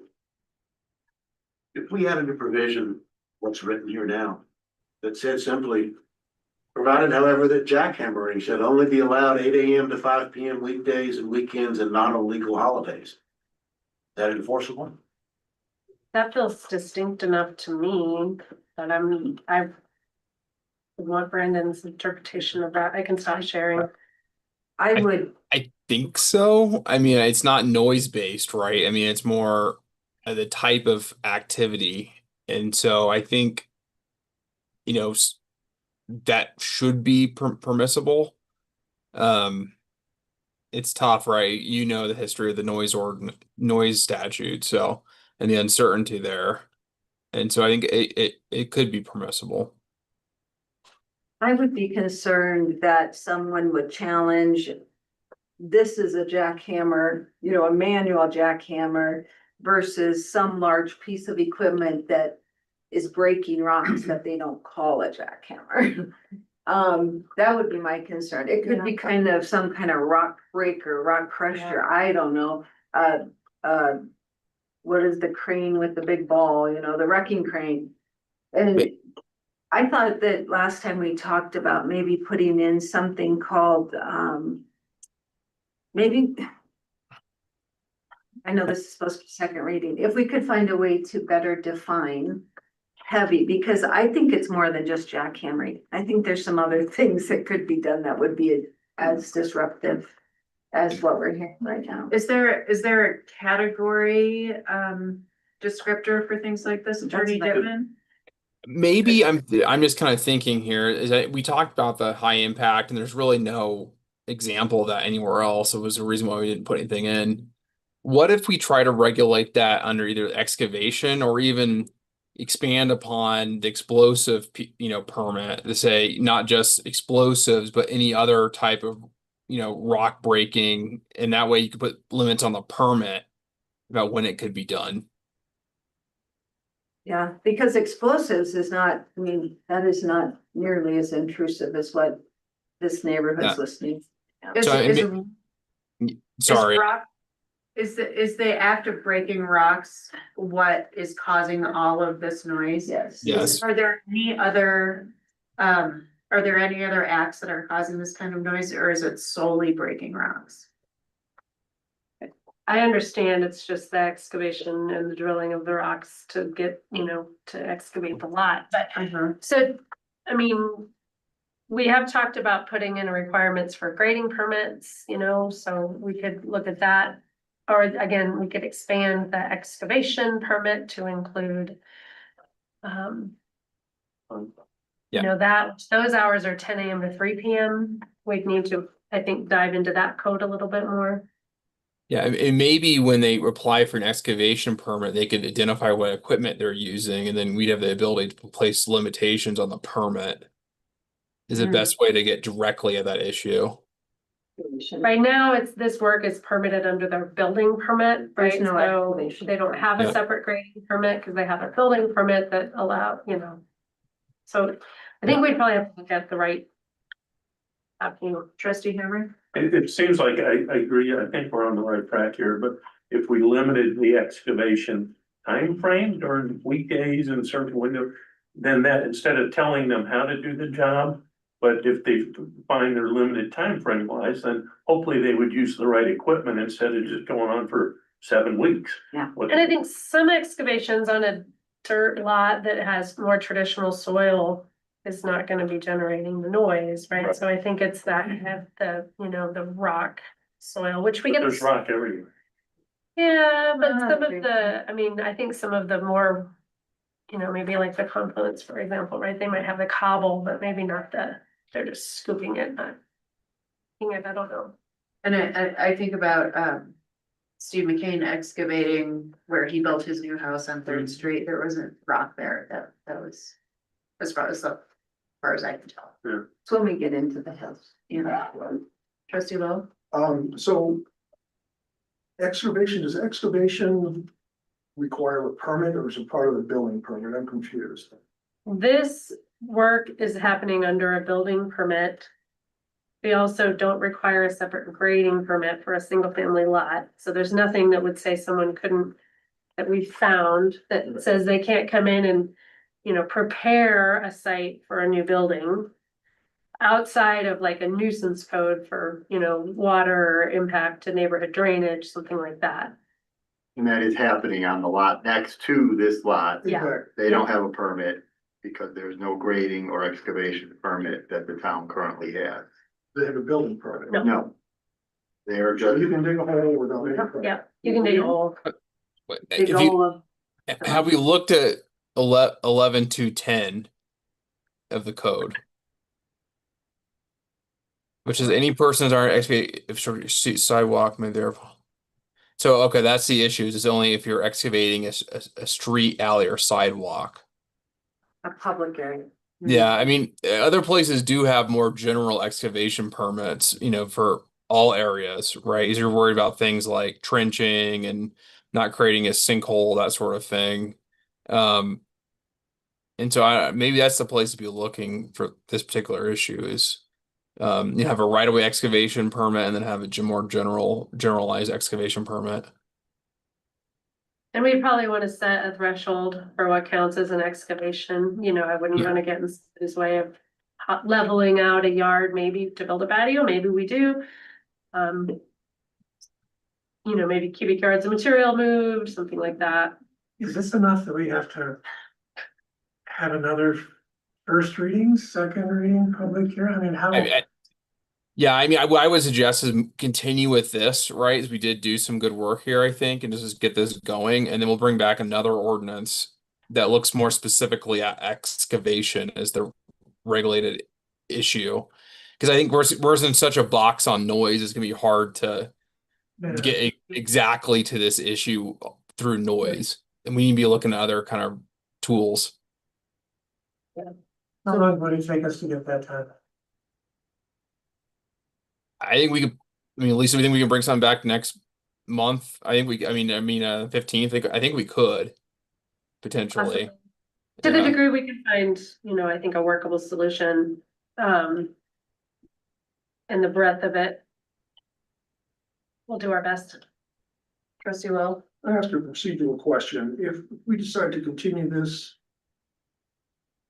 issue, is it appropriate to make an amendment to the existing language now, or is it appropriate to do it at the next reading? The existing language of.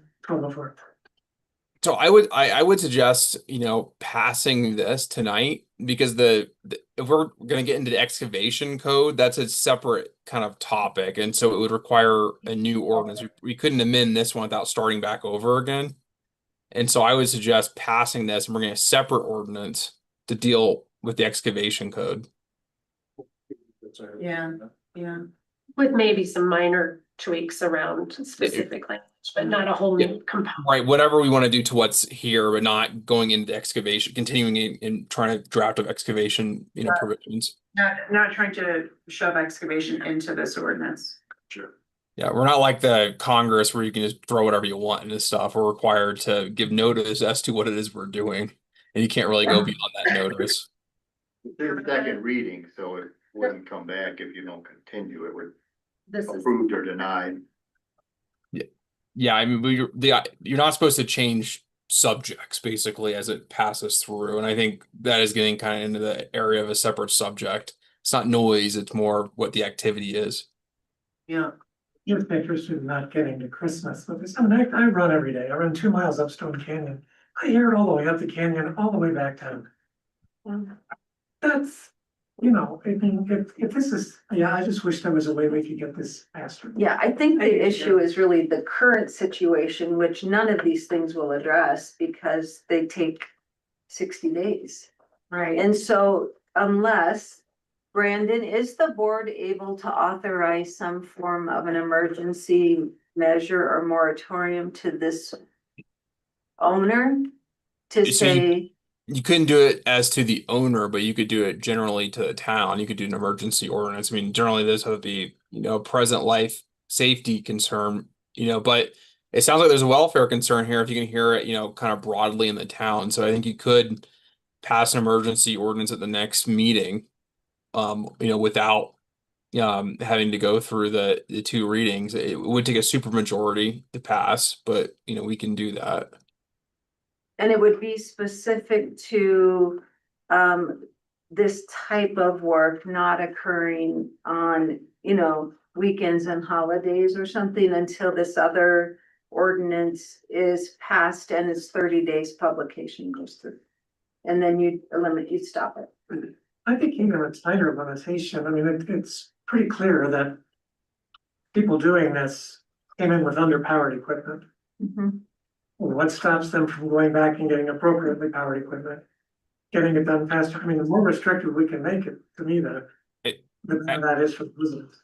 That's why I think maybe the solution is that just requiring a permit for these activities more generally, in which they'd be required to submit what equipment they're using and then giving the building inspector, their town administrator, whoever, the discretion to put limitations on that permit.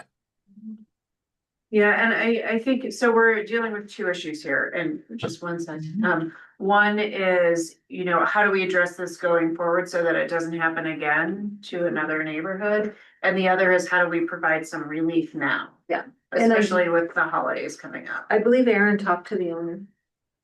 Oh, the one doing the actual jackhammer, yeah, I thought they were gonna be done the last time we talked, but that was a month ago, 2 weeks ago. 2 weeks ago, I think.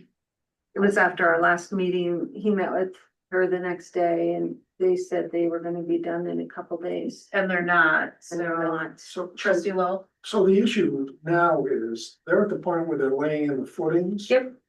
But because of the equipment, the lack of equipment, they didn't do it quite right. So the jackhammering you're hearing now is accommodating the forms that they're putting. It's fine tuning now, yeah. It's worthwhile to address this, this issue now because, and I mentioned this before, the next 5 lots are all going to have the same thing done. Yes. That piece of ledge goes all the way down the line. Yep. So when, we need to do something now to address the activities that are along. Sure. on the lots. Well, that's the new one we'll bring forward. Yeah. But is there any other mechanism, Attorney Dittman, than the emergency ordinance that we can implement? If you can find a way to consider it a nuisance. I mean, I'm not prepared to, you know, opine on that right now, but I think we could look at the nuisance code and see if there's a way to fit it into there and then issue either municipal court summons or a fine based on the nuisance Oh, section. and what I might suggest is that staff take another stab at talking to the owners, and if the owners still are not reasonably restricting the times and amounts of this disturbance, then we'll see if we need to call a special meeting to take care of it. Be an emergency ordinance. All right, so trustee Browning, I believe you had an amendment. Yes, first, a fairly simple amendment, and it's what trustee Lowell asked about earlier. It's in subsection 7-130B4, it talks about number of residents on the surrounding property. I don't remember how I phrased it first reading, but I'd like to propose an amendment to change that to number of residents on the nearby properties. Surrounding property to me might just mean contiguous. And basically, that would give the town administrator some discretion if somebody's doing something out on the eastern corridor when there's nobody nearby. Or in an area of downtown, whether or not there are any residents versus in the middle of a neighborhood. It allows some flexibility in that regard. So my proposed amendment would be, instead of saying on the surrounding property, to say on nearby properties. I'd like to second that and offer a friendly amendment. Okay. So I agree with you, trustee Browning. I think that's a great idea. I would like to further define nearby. And so can we say within 300 feet, which is the standard that we use to send out notices? Sure. You're okay with that? And just for clarity's sake, it's residences with a C and not residence with a T is what we want. I actually think residence is better because you could have I do too, yeah. You could have a large number of people living in one in a Okay, yeah, that's what, I think that's why we originally did it as residents with a T, but I heard trustee Lowell talking about residents. So I'll keep it as number of residents within 300 feet. Okay, so let's vote on that amendment. And that motion passes unanimously. You? Trustee Browning? Then my second amendment will be at the end of sections 7-2-130A. Replace the period at the end of that subparagraph with a semicolon and add, provided however, that jackhammering shall only be allowed from 8 AM to 5 PM on weekdays and not on weekends or legal holidays. Yeah. Anybody like to second that? I'll second that. And I realize that number one, this probably wouldn't be, this couldn't be effective in this particular ordinance for 30 days. Nonetheless, it will send a signal to those who are responsible for the problem that's going on right now, with the message conveyed that perhaps on an emergency basis, we could do something quicker than that. I realize that it's a little bit imprecise, but again, if it's some type of other rock breaking up other than the jackhammering we're gonna see, and it doesn't give rise to complaints, then we don't have a problem. If it's bothersome enough to give rise to complaints, and it is what's. What about rock breaking instead of jackhammering? Rock Well, rolling. see, once you get into that, then you get into people in their backyards trying to, put in a fence post or something, and I'm not trying to get there. Instead of using the phrase jackhammer, which I think we're all familiar with, how about if we use one which is more specific to construction and say the operation of hydraulic or pneumatic breakers? So those are the attachments that go on skid steers or go on excavators, or if they're handheld, they tend to be pneumatic, but all of those will make lots of noise, and that'll exclude people just doing some work in the backyard. Is that a friendly amendment? It is. And the wording there was, if I wrote it down right, was operation of, instead of jackhammering, operation of hydraulic Or pneumatic. or pneumatic Breakers. breakers. And can you continue the rest of your amendment? Sorry, I'm trying to draft Okay. all of this. Provided, however, that the operation of hydraulic breaker or hydraulic or pneumatic breakers shall only be allowed from 8 AM to 5 PM on weekdays and not on weekends or legal holidays. So 8 AM to 5 PM on weekdays. Got it. Hunter Ritchie? Yeah, I appreciate that amendment. I just, for lack of a definition in the code, I just pulled up Merriam-Webster, and jackhammer just says is usually held handheld, right? So I think you're more, I think that's a broader term that would include that, but you bigger than that. Checking for someone with a lot. Yes.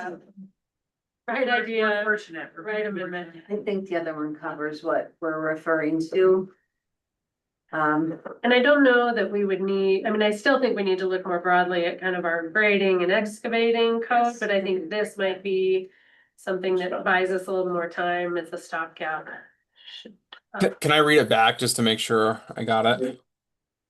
So I have provided, however, that the operation of hydraulic or pneumatic breakers shall only be permitted from 8 AM to 5 PM on weekdays and not permitted on weekends or legal holidays. Is that correct? Yes. Okay, thank you. Any other discussion on this amendment? So this goes at the end of A. Yes. Yeah. Okay.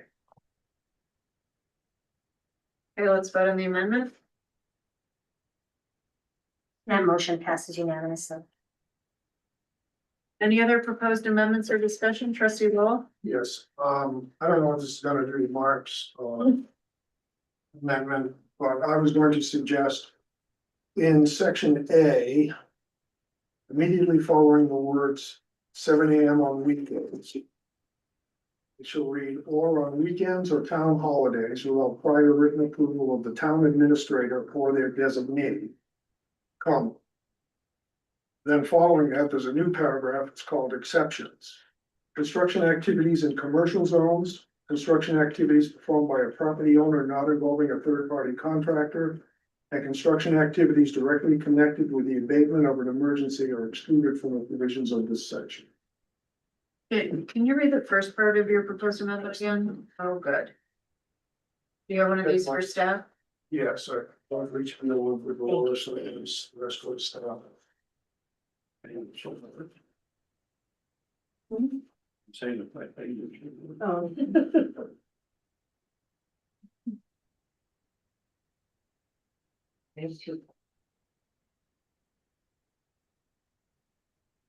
Does anybody want to second this so we can discuss it? I'll second. Thank you. Okay, so I was fully prepared to vote in favor of the 8 to 5 modified weekend hours that we had, that we discussed during the first reading, until Thanksgiving. When there was as described by Stu, there was incessant noise from probably 9 o'clock in the morning till last of daylight. This amendment is somewhat patterned after the ordinance that's in effect in Mead. I mean, Mead is the only surrounding town that has a complete prohibition of work on weekends.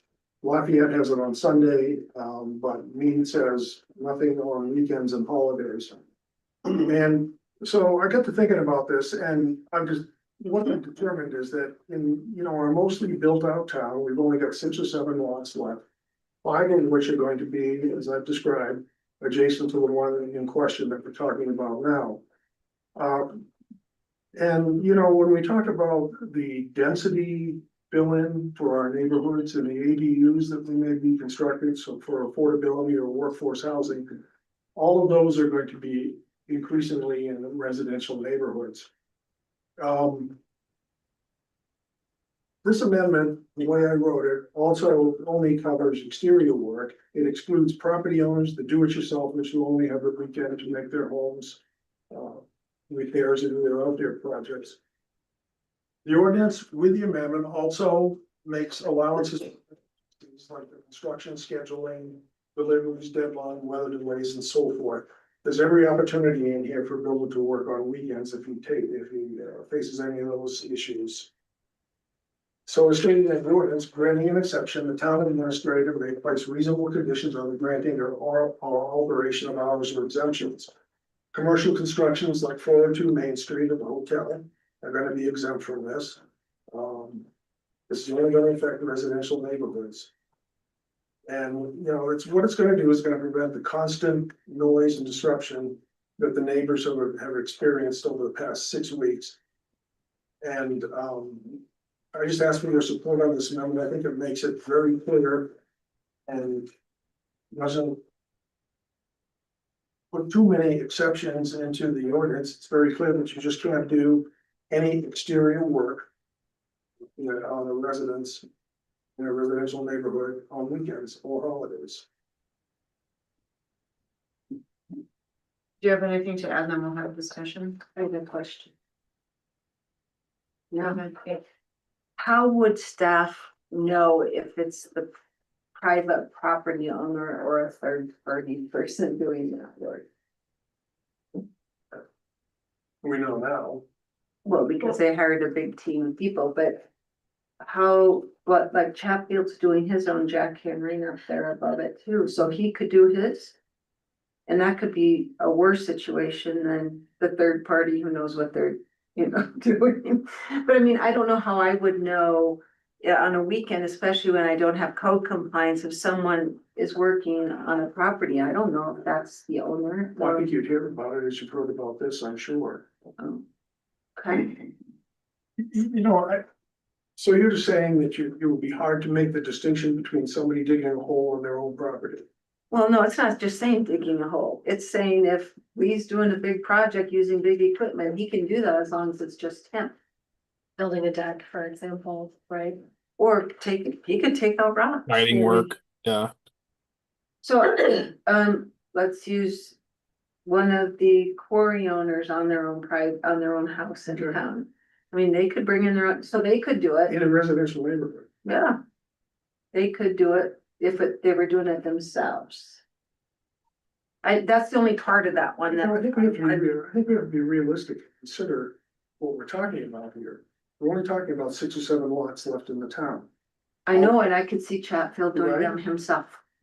Okay. If we tell him you can't use a third party. Okay, I want to see what the board thinks about this, so. I'm inclined to let construction continue in a narrow window of weekend hours. I'm not sure that we're doing people a favor by carving out too many evenings, weekends, holidays. Same amount of work has to happen. It'll happen at other times. It'll happen over a more extended period. I think some clarity and some respect for people's dinner hour and evening hours and early weekend hours and holiday hours is absolutely called for. But to carve too deeply into it, I think might in the long run, not really be serving everyone's best interest. I'm conscious of the fact that right now we're concerned about high impact excavation, and that may be true for several lots. But we may have lots of construction that continues to happen around town as people expand or build ADUs or replace their homes or do repairs. I think what we're after here is something which is a much more broadly applicable standard, rather than trying to solve today's problem on these 1 to 6 lots. Steve Ronan? Yeah, I'm in favor, as I indicated at first reading, of restricting the hours more on weekends in particular. And I don't think Thanksgiving being an example, that type of work should be allowed on holidays. I think holidays, more people are in their houses at home, and so I'm okay with not having this work done on holidays. And further restricting the hours on weekends, and I would suggest 8 to 5 on weekends. Because that's 9 hours, now that's somebody doing 8 hour, lets the workers do an 8-hour day. I also say, I'm not too much worried about mirroring what a lot of these other surrounding communities do. Because if you look at what's happening in those communities, they're building big subdivisions, sometimes in competition with each other, and they're growing and expanding. And so what they do, as in many other areas, really doesn't have a lot to do with our situation here in Lyons. We're not gonna be having any big subdivisions building 20 homes at once. We're talking about small lot by lot projects on 6 to 8 remaining lots. So I don't think that, because our situation is different on the ground, I don't think we need to match what other communities do. So I'm okay with restricting it further on weekends and not on holidays. Mayor Bertram? I'm in favor of restricting it as noted here in when we currently have the hours and not 5 p.m. and 9 a.m. on weekends, but not at all on legal holidays. I don't feel anything, I feel like after the amendment that the trustee Browning gave us, I don't believe that this additional amendment is necessary. Trustee Member? Yeah, I understand the frustration. I can't believe this happened on Thanksgiving. That's pretty inconsiderate, but I think with the language we added for the excavation, I think that should hopefully, cure a lot of the noise on weekends and all of those, so. So I like the original. And I appreciate you bringing this, trustee Lowell. I think that we're gonna have it covered, especially if we move forward with the excavation permit. I think that too, it's tough because as trustee Williams said, too much compression will just prolong the projects. I also think that, leaving the town administrator or designee to approve without criteria in place could be tricky. Who gets approval to work on the weekend? So I appreciate you bringing this forward, but I'm gonna be voting no on the amendment. So I'll call for the vote on the amendment.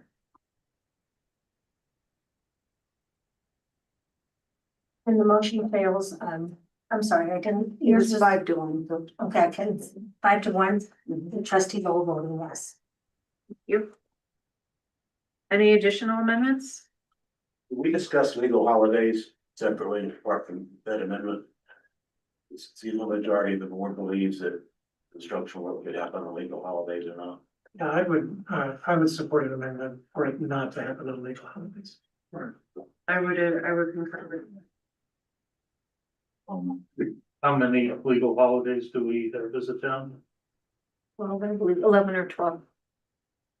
The federal holidays or whatever the town has on the calendar, but yeah, to be clear, which ones count.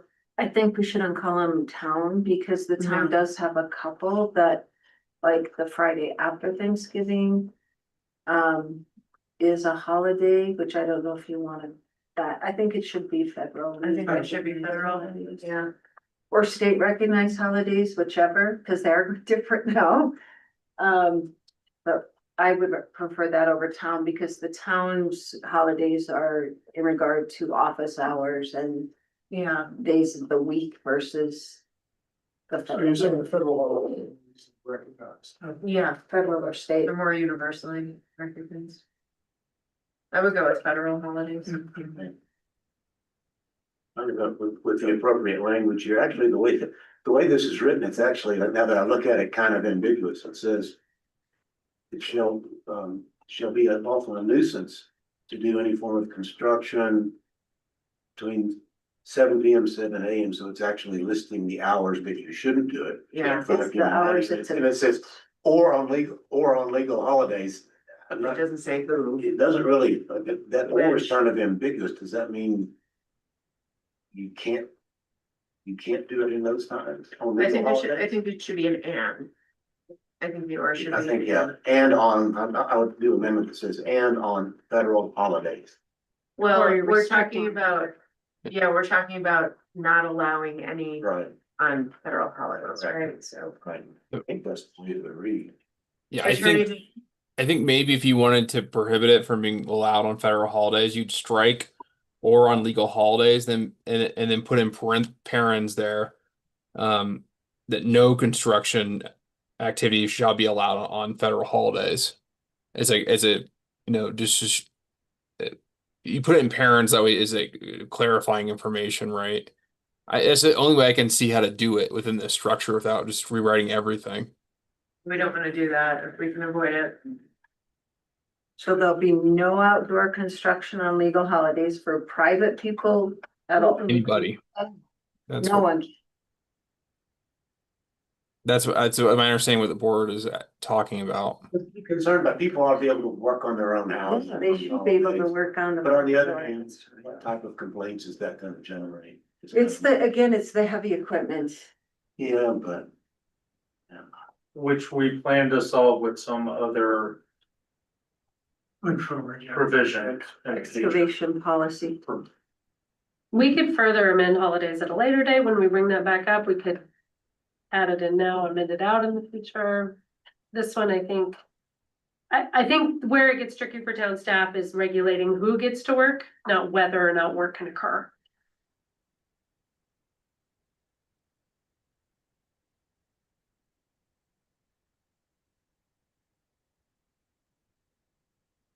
Is this an issue that we've had a significant number of times in the past, or is this largely driven by this horrendous experience we've had over the last 7 weeks? It has happened over the past, I remember, but it was also in the Lions Valley Park neighborhood and it wasn't even rock. We actually had a resident that filed several concerns with the Board of Trustees and ended up moving out of town over it. We've had it, of course, in different neighborhoods, but they were the new developments, so they weren't adjacent to other properties already. You know, or a little more remote settings. Summit had to do a lot of excavation when they took out their rocks, but there was kind of a buffer with that hill. We didn't They even, blasted too. they blasted, which really helps a lot with this situation. And we're not really talking about excavation here, we're talking about everything else, and later we will talk about excavation, right? Correct.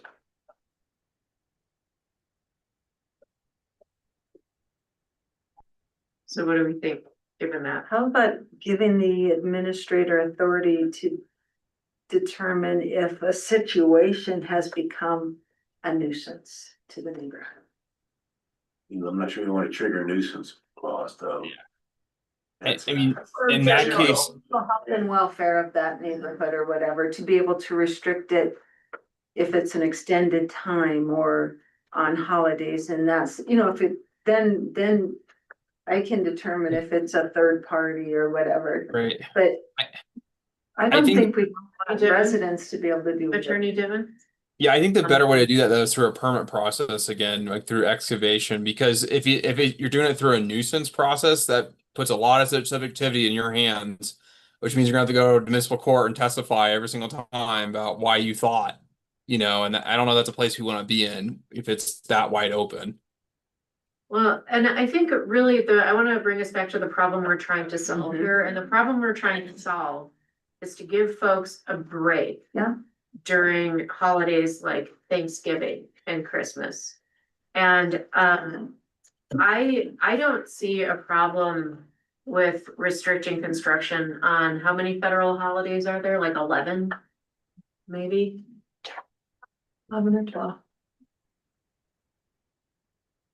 But if for some people, if that's their only day off to do that, on their own homes. I think a lot of people get a lot of work done on the holiday. 11. This, like most ordinances, is likely to be complaint driven.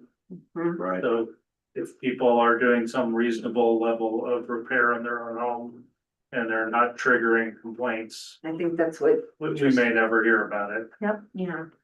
Could we add We will complaint arm you with driven? an ordinance that you could use in enforcement, but you may not need to enforce it if there are no complaints.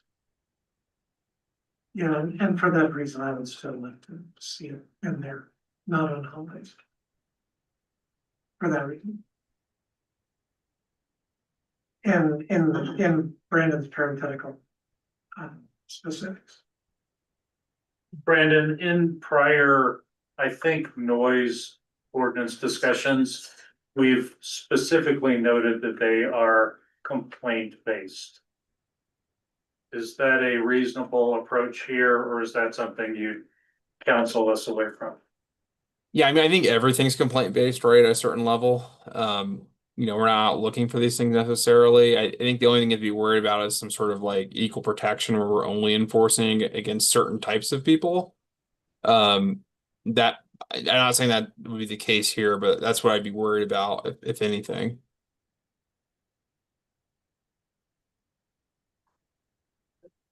I'd like to withdraw my first amendment, and I'm gonna substitute what council suggested with one short addition. And I would move to amend, subsection A of section 7(2)(130) to strike the words foreign legal holidays and insert in a parenthetical after the word weekends. No construction activity outside of an enclosed structure shall be conducted on federal holidays. Which at least would let people work inside their own homes. Limit potential area of complaint, so that would be my amendment. I'll second that. Brandon, is that clear to you? Yeah, I'm gonna read it back here in a second.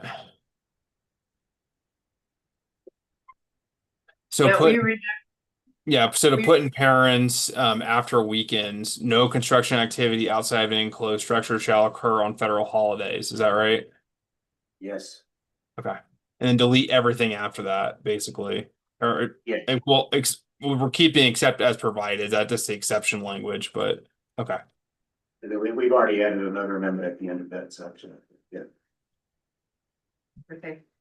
And you want to get rid of as part of your amendment, you want to get rid of the amendment you offered earlier, right? About the pneumatic and breakers.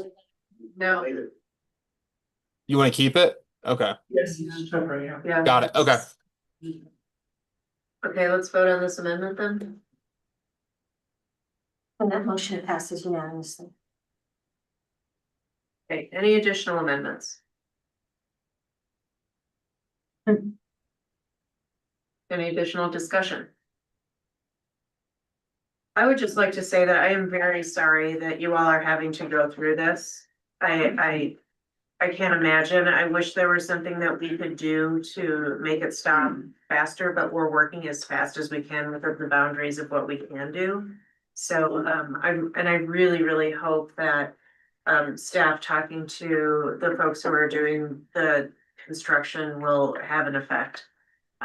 So I just really hope that everybody can come to an agreement on that. Okay, with that, I'll call for the vote. And that ordinance passes unanimously. Thank you, everybody. Now that was complex. I appreciate everybody's patience and thoughts.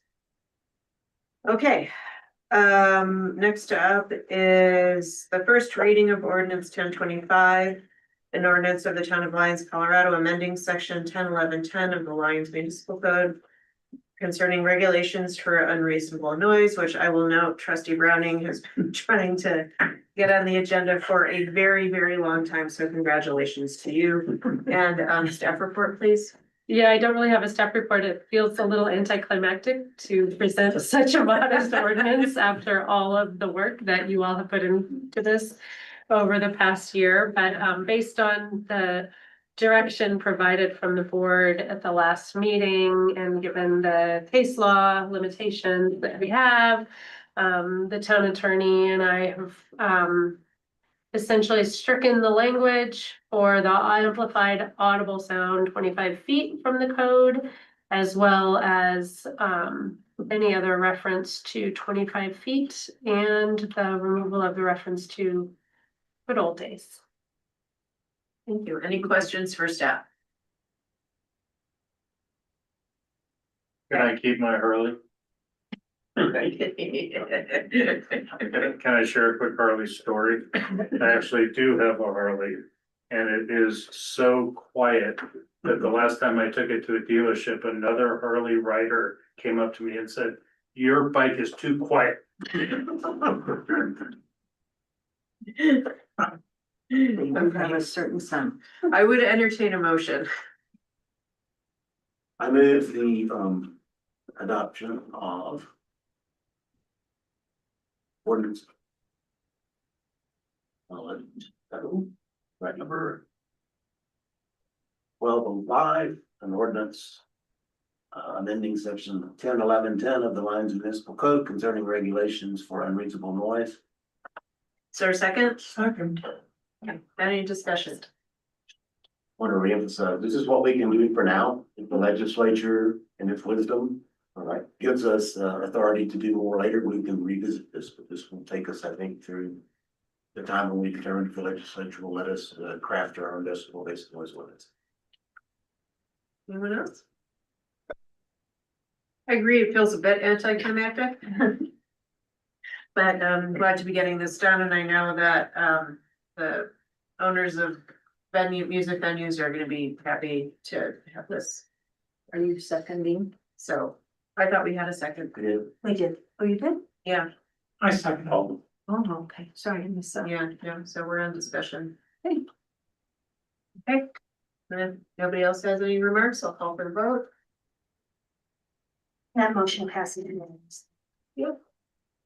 Thank you. I'm safe. Congratulations. Leonard. That one was one of the easier ones, so. First reading of ordinance 1026, an ordinance of the town of Lyons. 1206, thank you. An ordinance of the town of Lyons, Colorado, amending article 4 of chapter 13 of the Lyons Municipal Code for the purpose of increasing service rates for wastewater utility service by the consumer price index. Mayor and trustees, this is the standard yearly ordinance we would have for the wastewater treatment facility, wastewater treatment enterprise fund to increase the rates by the CPI based on the current Lyons Municipal Code. I think the only thing I would point out in there is that this increase is estimated to bring in an additional $35,000 in revenue to the water utility fund, which is something that's needed, as was discussed during budget time. The wastewater fund still can use a little bit more support in the funding area. Any questions for staff? Wait, does this? I thought that we were gonna use the Colorado CPI, not the federal CPI. It is. Yeah, they don't have the specific, I don't think it's in there, this was the same we had before, it listed. As it is in the code, it just says the Oh, no. consumer price index. No, I don't, maybe the code's not updated yet. It Yeah, does, we changed it. last year or just, Yeah. that should be updated, but. It should. I know it's in the codes, I've seen it before, so I'll take a look. We would need the amendment. Okay, well, we'll get a first and a second, and then we'll make the amendment. Anybody like to make a motion? Yeah. I move the approval of ordinance 1206, an ordinance of the town of Lyons, Colorado, amending Article 4, Chapter 13 of the Lyons Municipal Code for the purpose of increasing the service rates for wastewater utility service by the consumer price index and moving it to a second reading. Thank you. Is there a second? Second. Okay, amendment. Yes, I move that we amend, this, by striking references to the federal, consumer price index and instead substituting the, I believe it's called the Colorado Consumer. I have the Price. language if you want. Yeah, So what is elsewhere in the code is consumer price index as established by the Colorado Office of State Planning and Budgeting. yep. That. I move that that language be included here in lieu of the federal CPI. I second that. Right, let's vote on that amendment. And that motion passes unanimously. So, we have a motion and a second on the ordinance. Is there any discussion? Additional. Anything else to come up in second? Okay, we'll call for the vote. Motion passes unanimously. Bill? All right, first reading of ordinance 1207, an ordinance of the town of Lyons, Colorado, amending Article 7 of Chapter 13 of the Lyons Municipal Code for the purpose of increasing the service rates for the stormwater utility service by the consumer price index.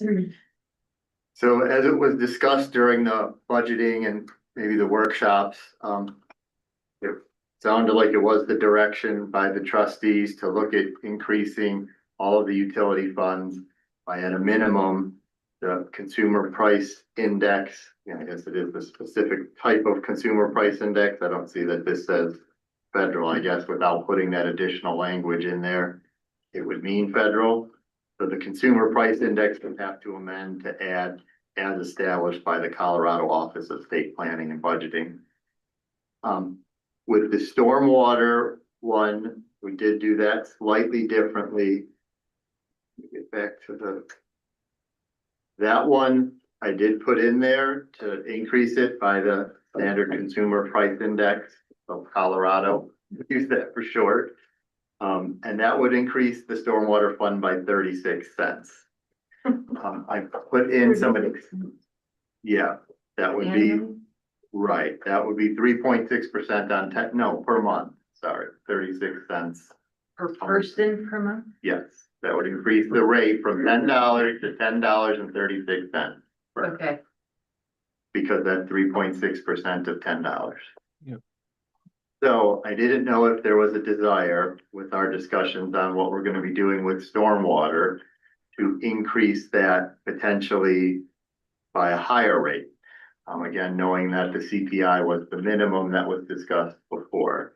So I included in the cover memo that a 5% increase would be a 50 cents per bill per month.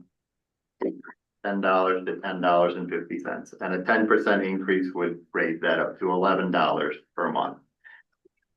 $12 per year. So in the ordinance itself, I used the 3.6%. I can pull that up.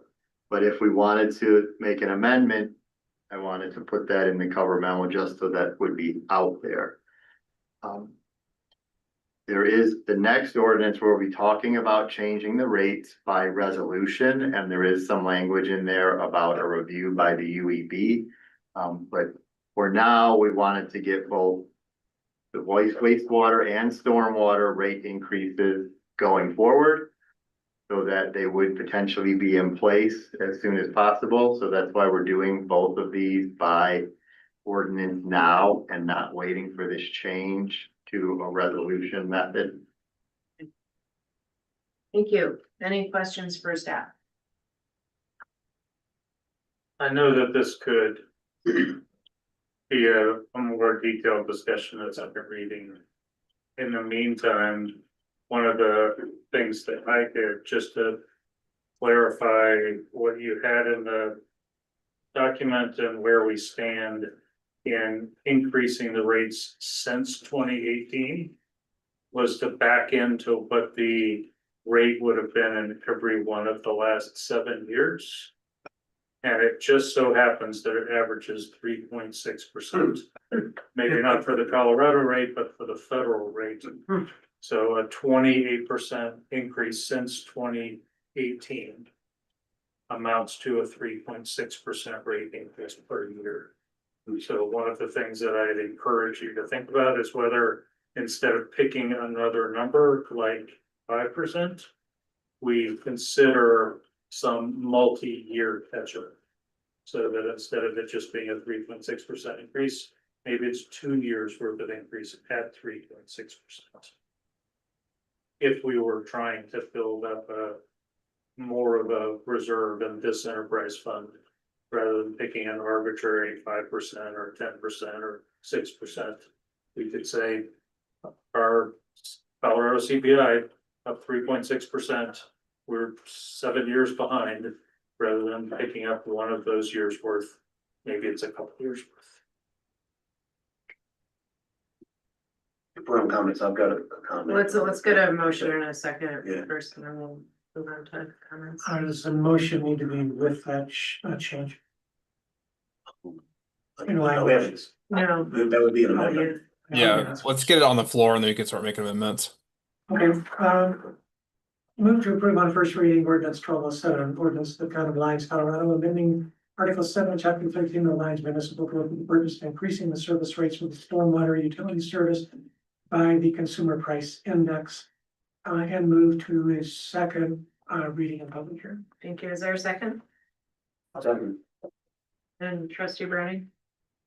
Yeah, my comment on this would be, I think our ratepayers understand inflationary increases. We've been doing it in recent years, at least every year, for the wastewater rates, which by the code we're supposed to do.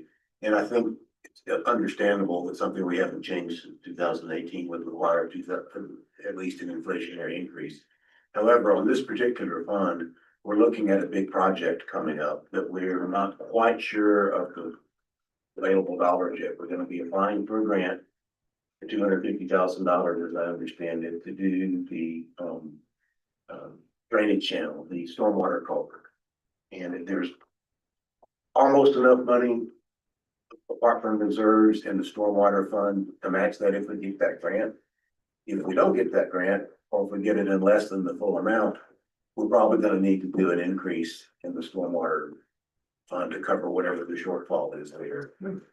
I would rather tie any additional increase beyond the inflation rate to a specific project.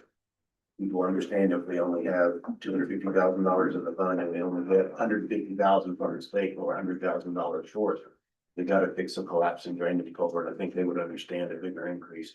I would rather look at an increase beyond the inflation rate at the time, which should be in the next few months. I think April is roughly the response deadline on that grant request. I'd rather look at it at that time rather than trying to do a partial catch-up thing now. And maybe we should have been increasing this by inflation rate all along, but we didn't. So let's fix that, in my opinion, let's fix that now by inflationary increase for 2026. And if we need a bigger increase to deal with this project that we know is coming, let's look at it at that time. So you're suggesting that we go with Louise? So I'm suggesting we do the inflationary increase now and consider an additional increase when we see what the funding is. But his cumulative 28% since 2018. No. No, I'm not. Just 3.6% for now. No, if you're just saying 3%. And I'm saying maybe we consider a multiple 3.6, But I'm also open to this idea that we take 3.6 and we leave the possibility of needing more for a later date. I would not suggest that we do the full catch-up of 28%. I think that's too dramatic. Trustee Hammer? So if we, I like that approach, but come April, whether we get the grant or not, and we need to do this, how would we assess that? I mean, could we have a special assessment, or would we have to do it within the rate structure? No, We'll have the rate set by resolution. if that That passes, passes. that's the next action you're taking. You would do it by resolution moving forward instead of an ordinance. With a But my question is, would we have a dollar assessment?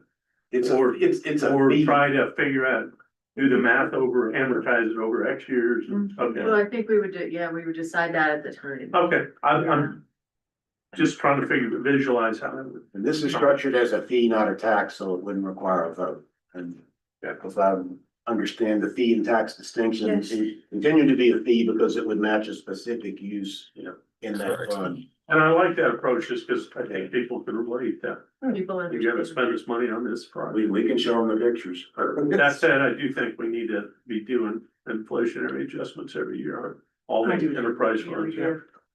But I think that becomes easier if we do it by resolution. Correct, yeah. How long will it take for us to start collecting if we make a decision and announce it by resolution? It can be done fairly quickly. Yeah. Next month, Next month's billing cycle, I would think. yeah, if it's not 2 days before, but.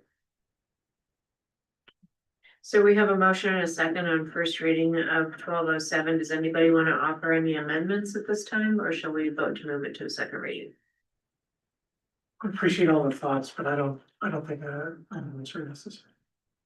I will call for the. Do we need to amend it for the Colorado CPI, this one Yeah. also? Thanks. This one doesn't reference CPI currently. Yeah, that's what it's about. It does, It does, but it didn't say which. Colorado. You could, in the whereas, you could add to meet the. Okay. Yeah. And determined by the Colorado, whatever, so I would make that amendment in the whereas we reference to meet the Okay. super price index as determined by the Colorado. Office, I forget which one it is. Planning and budgeting. Yeah, okay, that makes sense. It's just not in the body of the ordinance, the ordering clauses, so I see now, you just want to amend the whereas. Right, Okay, so let's vote on, No amendment. just to amend the whereas. Oh, okay. it is an Got it. amendment, so we'll vote on that amendment. That motion passes unanimously. You, and then we'll vote on the ordinance as amended. And the ordinance is another passes unanimously. Thank you, okay. Next up is the first reading of ordinance 1208. An ordinance of the town of Lyons, Colorado, amending articles 2, 3, 4, and 7 of chapter 13 of the Lyons Municipal Code for the purpose of setting the utility service rates and changes by resolution with public hearing. So this ordinance, step back for the background. Currently, the Lyons Municipal Code lists most of the utility rates and charges in the code. So that does require an ordinance, which, as we know, requires the 2 readings in 30 days to make any changes. So as was previously discussed, it appeared to make sense and board desired us to bring back a ordinance that would allow that to be changed so that the utility rates and charges can be amended by a resolution with the public hearing. So this resolution does have the 4 exhibits so that each of the different utility enterprise funds can be updated that way. And yes, not enterprise funds because we only have 3 enterprise funds, but each of the 4 utilities can be updated: water, wastewater, stormwater, and electric. The electric one, you may have noticed, is slightly different because of the requirements that are out there specifically with regard to electric and gas utilities. Thank you. Any questions for staff about this one? Okay, then I would entertain a motion. I agree with, we approve the first reading ordinance 1208. An ordinance of the town of Lyons, Colorado, amending articles 2, 3, 4, and 7 of chapter 13 of Lyons Municipal Code for the purpose of setting the utility service rates and charges by resolution with the public hearing and move into the second reading of the public hearing. Thank you. Is there a second? Second. Any discussion? Just that this was, this was considered before by boards and not approved, but with the big objection being that there ought to be public input on rate increases, and therefore the ordinance process for first and second reading and public hearing at second reading was considered more appropriate in terms of giving the public more notice of things, but that's specifically why the public hearing requirement is in here. The public will get a chance to be heard. This makes it more efficient. UED has recommended this, so I think it's time that we make this change. Yeah, and I agree with you, and I remember having these discussions before, and I think it's a valid point that the public needs the opportunity to provide input, and so I would ask that when there are rate increases on agendas, that perhaps staff communicate that to the community, so that they know, because as we know, not everybody reads the agendas as they're posted. So I think a little extra communication effort will go a long way. Also, I would not be voting in favor of this if it did not include the public hearing. Yeah. Any other comments? Okay, I'll call for the vote. That motion passes unanimously. You? All right, moving right along. Thank you, Director Kaplan, for all the ordinances. First reading of ordinance 1209, an ordinance of the town of Lyons, Colorado, amending chapter 16, article 11 of the Lyons Municipal Code concerning wireless communications facilities. Attorney Dittman, I assume this is you. This one is me. So thank you so much, Mayor Rogan. As we discussed at the last workshop, this is an ordinance meant to specifically address a change that happened this year in the legislature. HB 25, 1056, even further limited our ability to regulate wireless communications facilities than they already were, but under both state and federal law. Specifically, there's a few different changes to how the shot clocks work and what some of the remedies are for that. And so this is really just a technical amendment to align our wireless code, which is fairly new and pretty good, with the kind of new changes that were done under the state law. And so I'm happy to walk through any of those changes, but they are fairly technical in nature. And what I will say is the biggest kind of change here is just being really clear that you cannot put up wireless facilities without a permit. There's at least some readings of the new state law that certain types of facilities, what are considered eligible facilities requests, do not require any permits. And we want to make it extra clear that is not the case, that you still need your basic building permit. Even as the case, you no longer need a zoning permit to get zoning approval for certain types of facilities. And so I think that's a pretty broad overview, but I'm happy to answer any specific questions. Any questions for Attorney Dittman? Okay, I would entertain a motion. I move on the approval on first reading of the second reading of the public hearing of ordinance 1209, known as Town of Lyons, Colorado, amending chapter 16, article 11 of the Lyons Municipal Code concerning wireless communications facilities. Thank you. Is there a second? Second. Okay, any discussion here? Alrighty, I'll call for the vote then. That motion passes unanimously. Thank you. Let's see if you're paying attention. All right, our last item under ordinances and public hearings is the public hearing on resolution 2025-82. A resolution of the town of Lyons, Colorado, levying general property taxes for the 2026 budget year. You have Director Eystone. Director Eystone? Thank you. When we develop the 2026 budget, we always develop our budgets on the preliminary assessments that are received from the assessor. They are required to give us the final assessment by November 30th. So we always adopt the budget based on the preliminary assessment. On November 25th, we did receive the final assessment from the assessors, and that result decreases the 2026 revenue by approximately $8,600. That's not uncommon. for that to happen just because it's never 100% correct. But that does result in a mill levy of 16.67, which is what we will be proposing to adopt tonight. We do have to certify the mill levy to the county assessors no later than December 15th. So that's what this resolution will allow me to do. And this does meet the 5.5% revenue limit for property tax for the town, as well as the more restrictive Tabor restrictions on revenue growth. Typically, we have only, you have to choose the 5.5% limit or the Tabor limit, whichever is lower. And usually the 5.5% growth limit is lower for us. And this year it was the Tabor calculation that was actually lower for us. So it did limit us about $25,000 less revenue that we are restricted due to Tabor restrictions. But complicated matter, but I'm happy to answer any questions. Any questions for Director Iystone?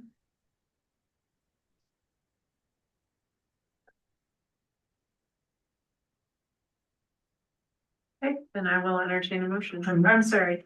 I need to open the public hearing. I'm so sorry. Okay, then I will open the public hearing. Would anybody like to speak on resolution 2025-82? No? All right, then I will close the hearing and entertain a motion. I move to approve resolution 2025-82, a resolution of the town of Blaine, Colorado, levying general property taxes for the 2026 budget year. Thank you. Is there a second? I'll second. Thank you, trustee Hamrick. Any discussion? Okay, then I will call for vote. And that motion passes unanimously. Perfect, thank you. All right. How do we feel about taking a break versus plunging along? 5 minutes. 5-minute break. 5-minute break. We'll be back in 5 minutes.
Okay, we're live.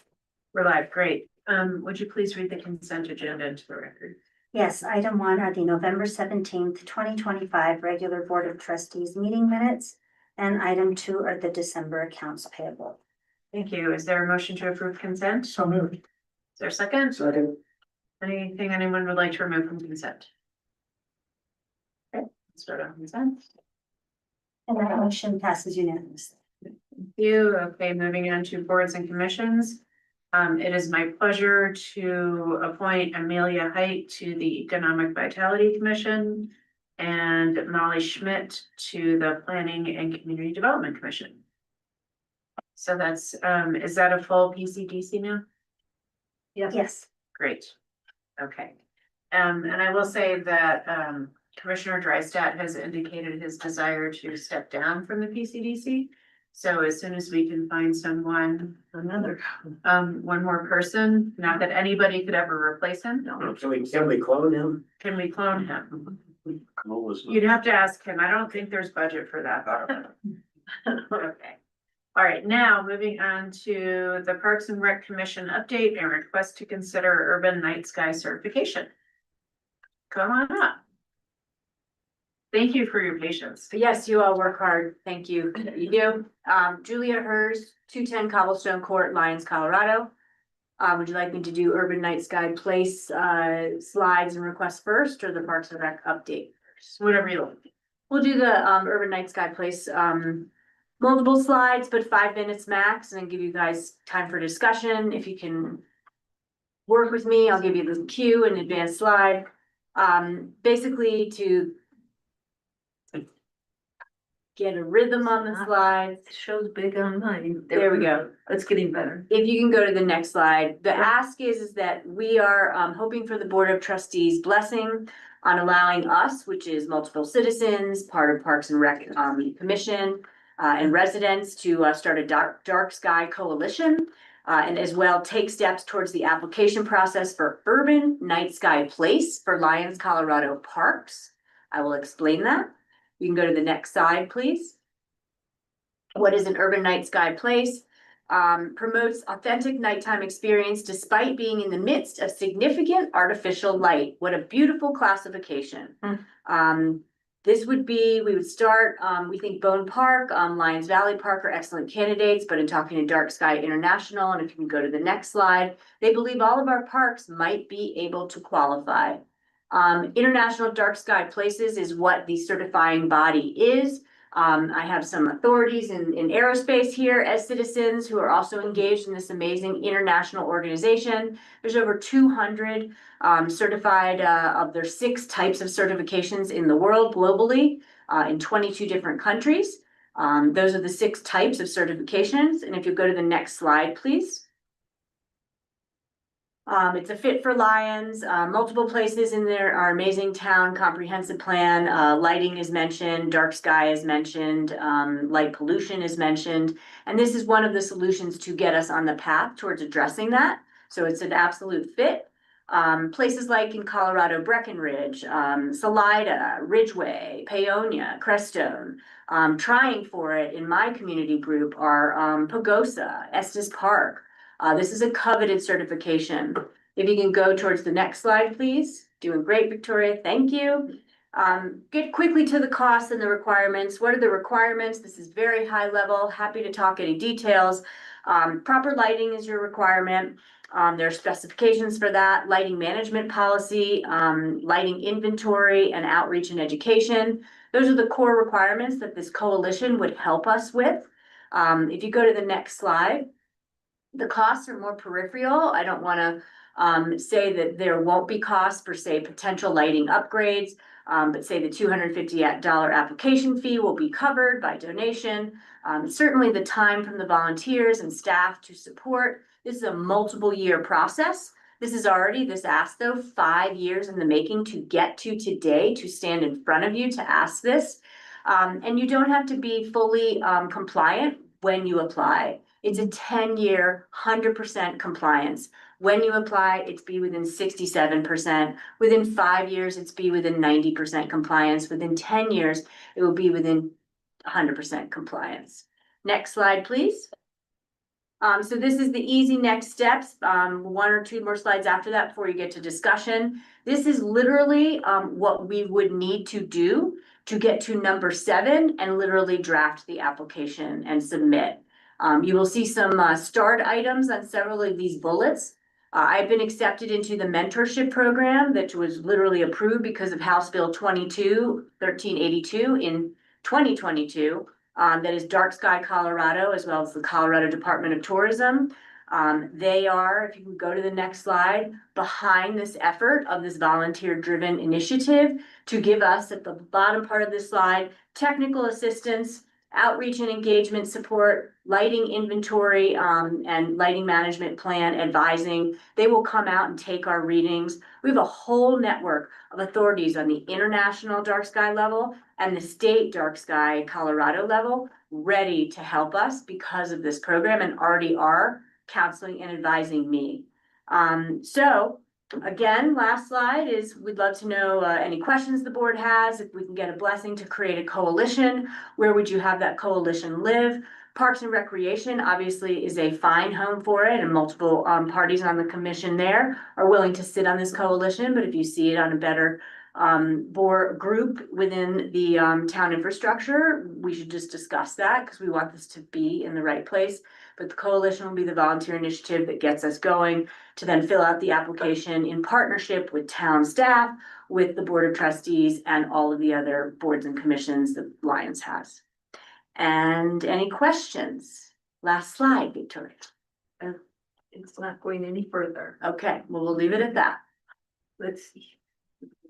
Do we have questions? Here it is.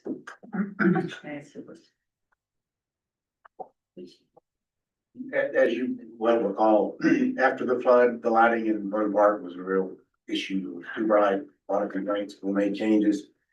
How close do you think we are now with what's there to meeting the standard that might eventually be required? And that's where, I mean, you get beyond my expertise. We're gonna answer that question for you if you allow us to start this coalition and get proper readings at different times of year, different times of the, the seasons. So we need to be able to answer to that. I'm not saying it's a slam dunk, but I am knowing that we've done a lot of work in town, and because of the flood, a lot of the lighting is newer. We're also in Boulder County with, heavier permits. So I'm encouraged, but we can't answer that till we actually get the light study, which would be a free, literally volunteer driven with Dark Sky Colorado supporting that study. Trustee Lowe? So Julie, the urban night sky place. Yes. We're talking about a designated portion of the town that meets the criteria. The parks possibly across the board, if not just Bone Park as the anchor, maybe Lions Valley Park.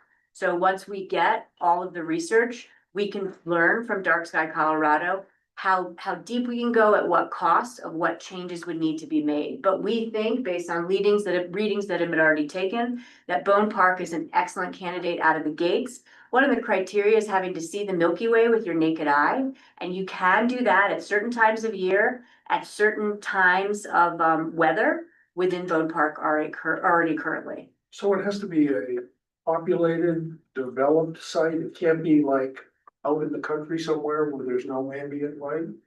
Well, they accept both for urban night sky places. There's multiple criteria of geographically how close you have to be to an urban center for the one of the 6 designations. So it is both, but in our situation, we feel like, at least from what we know now, that the parks are the best anchor for it. It also fits culturally and it fits within the purpose of the parks. And frankly, 5 years ago, the reason I'm standing here today is because we on the Parks and Rec Commission wanted our citizens and residents to be able to enjoy the parks, not just during the day, but in the evening. That has to do with night sky viewing. You know what I think, and let me know what you think. I'm excited about this initiative, and I think it might be worth having a workshop on it to delve a little bit deeper into what it might mean for staff in terms of staff effort if we were to go forward. And I'd like to learn a little bit more about the requirements, and I think more importantly, having it properly noticed as a workshop and an agenda item would allow the public to learn more and weigh in. Were you open? Is that? Yeah, I think that's a great idea. I think as much input and buy-in as we can get from the beginning, the better off we are. Because I'd like to see it expand beyond the parks. I think it's an absolutely wonderful thing. I guess probably I do have, concerns as we go forward with it. With the lighting we have in town, I know we're really, as we switch over to LED, thank you. Yeah. That we're gonna see lower a light with it, that's gonna help with dark sky, but yeah, I think getting as much public reaction and response to this as possible. I think everybody's gonna be in favor of this except the sheriff's department. I do have a question. When it says allow us to create a dark sky coalition, two questions actually. Who is the us? And this might be a question for staff or the attorney. Does the BOT need to approve creating a coalition if it's not a board and commission or an arm of the town? I'm not sure you need our approval, I think is what I'm saying. Oh, yes, because she said here, the next step, if you want to pursue it, is to convene a coalition for the stars, and she's asking that to either be members of Park and Rec or Sustainable Futures or Ecology, or I don't know which groups. Okay. So it's kind of, well, if we commit to a coalition for the stars, that's the first step. We think so, and it would be a compilation of parties willing to sit. Some of Parks and Rec have raised their hand, some residents, some local authorities already on astronomy are ready to sit on this coalition. Yeah, and I guess I'm just, if members of Parks and Rec want to sit in a coalition, does that require board approval? Well, I think what you're saying is it requires the town's approval. The town needs to form a coalition of the stars. I think that makes So it sense. has to be, property. okay, so that was my question is, does it need to be a town initiated process? Maybe if it's a subcommission or Yeah. a project Of a group, commissions. And we make like an ad hoc committee, as we do from time to time, probably. Okay. What do we have to by convening a coalition of the stars, is that the first level of commitment? Like, are you sending something in to say, we want to pursue this? It would show skin in the game, and it's the first of 7 steps in certification that allows groups to show that they are on the path to be approved.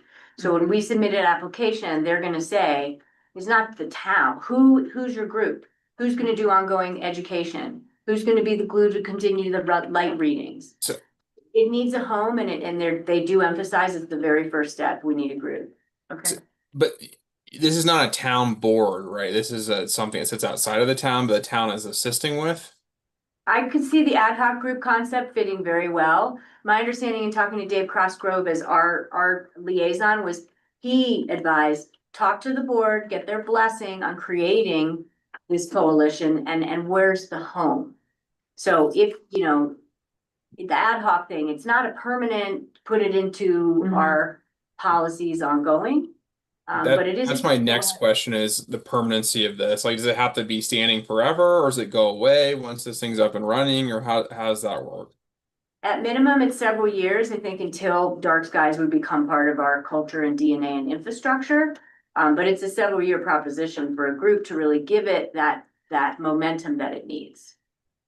Would we need to direct that Parks and Rec to do this? Is that what the board would need to do, or is? Well, if you want it to be an ad hoc group of the Parks and Rec, but I'm hearing it's a community group. I think what Julia is looking for is some form of whatever it's going to be, a letter of support or a resolution supporting pursuit of certification as a community. And you got, just like B City. Okay. And then they have their own group of people working on it. But the town has said we would support pursuing that. And then it came back and yes, when they said, yes, it's feasible, we can meet all their requirements, we adopted that we are now a B City. I'd be fine having Parks and Rec take the lead on that and organizing it. And help get it organized. Town staff wouldn't have to do it all. Yeah. It reminds me of the library steering committee, which was formed at kind of the town, under the town's auspices, but wasn't an official town commission. So you'd help, the PRC would help coordinate and just lead the efforts to get your group going. I think that makes a lot of sense, and it's the model proof of concept already is Lights Out Lions Night or Lights Off Lions Night. We've already had 5 years of that. Parks and Rec started it, 3 years in, the town took it over as an official event. We still fuel it. So it's just a bigger effort than that, but it's the model's there. And yes, it would be, we wouldn't want to go a step further for creating a coalition, whether it's formal or not, without the town's blessing to say, this makes sense to us. So coalition blessing or formal creation, up to you all. And yes, blessing and encouragement to take the steps to research what it takes to apply. I'd say, move it to Parks and Rec and then let Parks and Rec request a letter from us. When they're at that point. Yeah, I think, and schedule a workshop.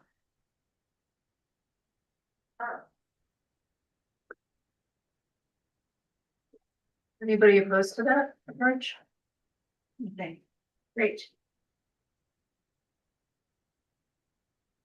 Step away. Thank you. I'll look for more information on how to help the workshop along. Thank you. Yeah. Thank you very much. PRC. Oh, PRC update, from, our chair, Mike, Jackson, who is not here. Multiple things, PRC, Parks and Rec Commission's been very busy. Provided Board of Trustees feedback on, the comprehensive plan review, budget requests. Provided a letter of support to the board for potential open space purchased by B, County on Old South St. Vrain Road. Reviewed recommendation of the e-bike ordinance, the library story walk project and kayak business. Input and attended presentation on Save Streets initiative. Supported Lights Off Lions of 2025 Halloween parade and upcoming Halloween parade. We're volunteering in that. Working on a brief to Board of Trustees for proof of concept for compostable dog waste and waste bags for the dog park, which is an awesome initiative. Continue to support and monitor the orchard and other leased properties as eyes and ears of the town. Transition of trustee to now have trustee Lowell sitting, which has been very nice. Thank you. The PRC chair toured all of the Dr. Bop properties in the Confluence area. And attended a town meeting between staff and the Confluence residents regarding events at leased properties. Is it possible to do this stuff for the minutes? Yes, I could email that after. Yes. Thank you. Any questions? Comments? No problem. Julia, thank you so much. Thank you back. Thank you for bringing this. Appreciate it. Thank you. And thank you for hanging in there. Yeah, you two experts. Okay, so let's move on then to general business, which is discussion direction on the workshop we had earlier about the Lions Parade District plans. So I think let's start with the easy question in my mind, which is, do we support the umbrella model that district described? Of eventually taking over LA. Not only do I support that, but it does make me wonder if the same thing might be possible with the housing. And human services, or at least the human services side of that at some point, we really would not need that. If they could only be focused on housing, or if we also could have that full, then believe. To any place we can offload commission stuff to a nonprofit. Because they're all gonna have the ability to get money in their world that we can write that around as yes, I'm definitely in favor of it. With this, I have a lot of questions. That's not for Anybody not in favor of this umbrella model?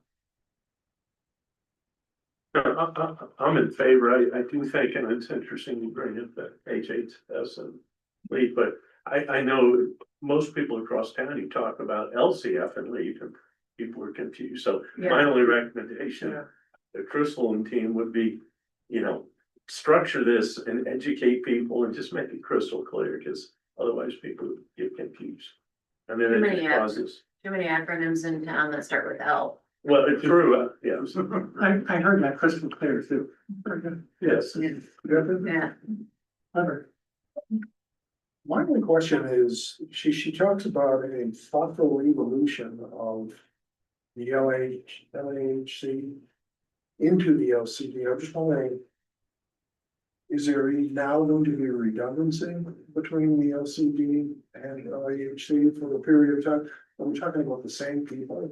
Well, I think we're talking, it's a Venn diagram, right? You know, the two circles. I'll draw you a picture. No, there's definitely overlap, and the way I look at it is that, you know, yeah, there may be overlapping programming at the beginning, but I see the creative district sort of like taking off and then taking LAHC with them. Right? The only reason I ask is because of the money aspect of it. Sure. Right? So we've got, was it 11K in the budget and then $11,600 for LAHC in 2026? And the truth is, I don't think the creative district is ready. I don't think they have their infrastructure in place to be able to take over everything that LAHC is doing yet. I think it's this ramp up that they're wanting help with. And one way that we can help make that happen is with the discipline of where the dollars go, the route that the dollars go into these programs. Well, We give people- we're gonna hire an operations manager who certainly take a lot of the responsibility off the LHC. Well, and that's, you know, so the ask is, will the town pay for the operations man? That's the problem. And I don't think that's in the tiniest way appropriate. I think the only thing we could do is take the amount of town staff time that has been dedicated to the LAHC and make that same money dedicated, maybe as restricted given for the director with the recommendation that it be, in this case, Kristen. I think that is a continuation of the current budget stuff. We can consider that each year ongoing. In terms of giving to it, getting grants and whatnot. It's pretty clear that they're pretty new at this stuff. And don't really know how to do all that right now. Or it would seem to me that way. But that's not our concern. They are gonna have to figure out how to make a nonprofit work. But I can't, when we're looking at the kind of infrastructure issues we've got. We pay our mayor $9,600 a year. What on earth would we be doing? Putting 2,300 toward an executive director for a creative district. 23,000. 23,000, yeah.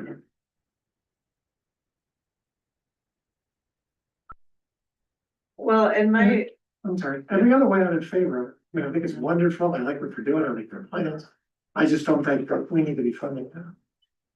And my question about dedicating staff to the district, which of course is the town administrator's purview staff, right? But Kristen she's working now for the town. So what happens to that workload? What happens to the LEHC workload? What happens to the historic preservation workload? If we want to dedicate, and if she's willing even. But it seems to me that it would be like adding. Well, but as the LCD does get their person. And in 2027, the LEHC rolls into it. What job does she have left here? Other than historic preservation committee? Yeah, no, absolutely, but it's that interim time, I guess I'm thinking, because the need I'm hearing is pretty urgent for getting their operations manager up. Yeah, and I don't see, personally, I don't think that's in our wheelhouse to do that. That's just my opinion. Yeah, I guess I feel a little differently. I feel like the town should look to help ramp this up year one, not ongoing contributions until all this gets figured out. Just in order for them to start making progress, start applying for grants, they need somebody on the panel that's focused at this. So I just think year one, and realizing we just went through the budget process, but if we could figure out some mechanism to help fund this or some agreement, where, you know, if we have some, revenue increases and we weren't expected sales tax, whatever, we can help fund some of this for next year. When year would we one. know that? When would we know that we had? And that's a fair question. That's where I struggle, because they wanna hire somebody now, we're not gonna have visibility until half the year is, you know, so. So I don't know what that answer is, but I just feel it's proper for the town to assist us for Our year one. revolving loan fund is restricted, it couldn't be used for something like this. Could it with them knowing that the intent would be that as we find money in the budget over the next year, we would funnel that to them to pay the revolving fund loan back? Oh, that's the committee that approves the loans would have to approve it, but I don't know, I mean, has a nonprofit ever used the revolving loan fund? Kind of doubt. I don't know that answer offhand. I sure be willing to ask, because if they could get a revolving loan fund. And then once they have grant funding, you know, Pay it back, pay it back. yeah, That could maybe help them in year one. yeah. And I think that's what they're looking for, is the year one. Remember that there are two revolving loan funds. Yeah. One of which is USDA restricted, and I kind of doubt that it's usable for this purpose. The other one, we just spent part of the money on wayfaring signage and the direction at the request of the EDC. And we kept There's- a portion. There is still a portion of that fund left sitting in a bank account. We kind of looked at the EDC all along for, you know, direction of advice on what to use that second fund for. And I have no idea what they would feel about this. I mean, part of the pitch here all along has been this is gonna bring tourism business to line, that's economic payback, so maybe the EDC would look at whether the remaining part, at least a portion of the remaining of that second fund, that's not the USDA fund, basically done from donations to help the business community, whether they would deem that a good use of that remaining small How fund. much is in it? I wanna say 35 or 40. Cassie's there. How much is left in the fund did we not spend? About 26,000. And then we have additional money coming back in repayments. I can't see how the EDC would not approve of the use of this. There are other uses that they suggested, they've not talked about in the past, so they'd have to prioritize that. It's really not the EBC, it's a separate board. That determines it. Right. Yeah. I think we also could say to them, whatever thought you have of things in the future, we have a blah percentage likelihood that we will find surplus in the budget at this place to do it in the next 12 months, so that you'll have that back 12 months from now, be able to put elsewhere. As I do agree, I think being able to do it in the first year is great. If we could find the money to do that, but you know, it gets a couple months late. Right. Yeah, I have kind of a historical perspective here, which is why I passed out this item that was presented to us in October of 2021, when we first considered the creative district, and the board did actually budget $18,000 to get them launched. It was basically to hire a consultant to go to the Colorado Creative Industry deal. Turned out it only cost about 11.6 or something like that, so the full 18 wasn't spent. But the proposal that was given to us at that time was clear that ask was going to be their largest ask. The largest need was in year one. And they're looking to the town to kick it off and invest in the program with the goal to let the creative district stand on its own in the future. Although they did also ask for Section 2, Year 3 appropriations for growth and financial sustainability through other funding sources, that sort of thing. Couple of years later in 2022, I believe it was, Kim looked this up for me. $5,000 additional funding was budgeted. But then they for the didn't district, But utilize it it. wasn't used because that was the time when COVID and the change of the CCI caused it to shut down, so that was never funded. So that was the pitch to the town, if you want to put it that way, when we first invested. It turned out to be $11,000 plus. And the idea was they were gonna work towards self-sufficiency with the playground, and that was gonna be the biggest ask. Kind of in that same vein, I understand their need for some startup expenses. I'm not totally opposed to a small supplemental appropriation, and I would look at the $5,000 that was appropriated basically for that purpose in 2022 and not spent. I would wanna first look at this, the remaining balance in that fund, and see if the EDC agrees that would be a source of that fund. If so, I think we should cover it from that and not use tax money. If it comes to using tax money, I'm kind of still where we were when we first approved this, which is, that was the big ask. A small additional ask basically to get them started up. I'm amenable to that, but I'm anything approaching 23,000 or 25,000, no. And I think that LAHC and the and the Lions Creative District should cooperate and send 2 people total to the conference. I don't think we need to be paying for that with taxpayer money. You already approved the thousand of that. Yeah. Yeah, It was that's for the for our staff. LAHC, Right. but there's no reason to say people can't represent those organizations, because they're eventually going to be. Yeah, well, as Crystal said, though, Yeah. the operations manager has to be the person attending that conference, so they have to hire the person to do that. But that's where I come out. If it comes down to taxpayer money, I limit it to a small amount. I prefer to use EDC money. It's not EDC's money, the remaining revolving loan fund with the EDC is comfortable with that. Does staff have any recommendations? Well, that was, I received the presentation, the same time you did it with the packet.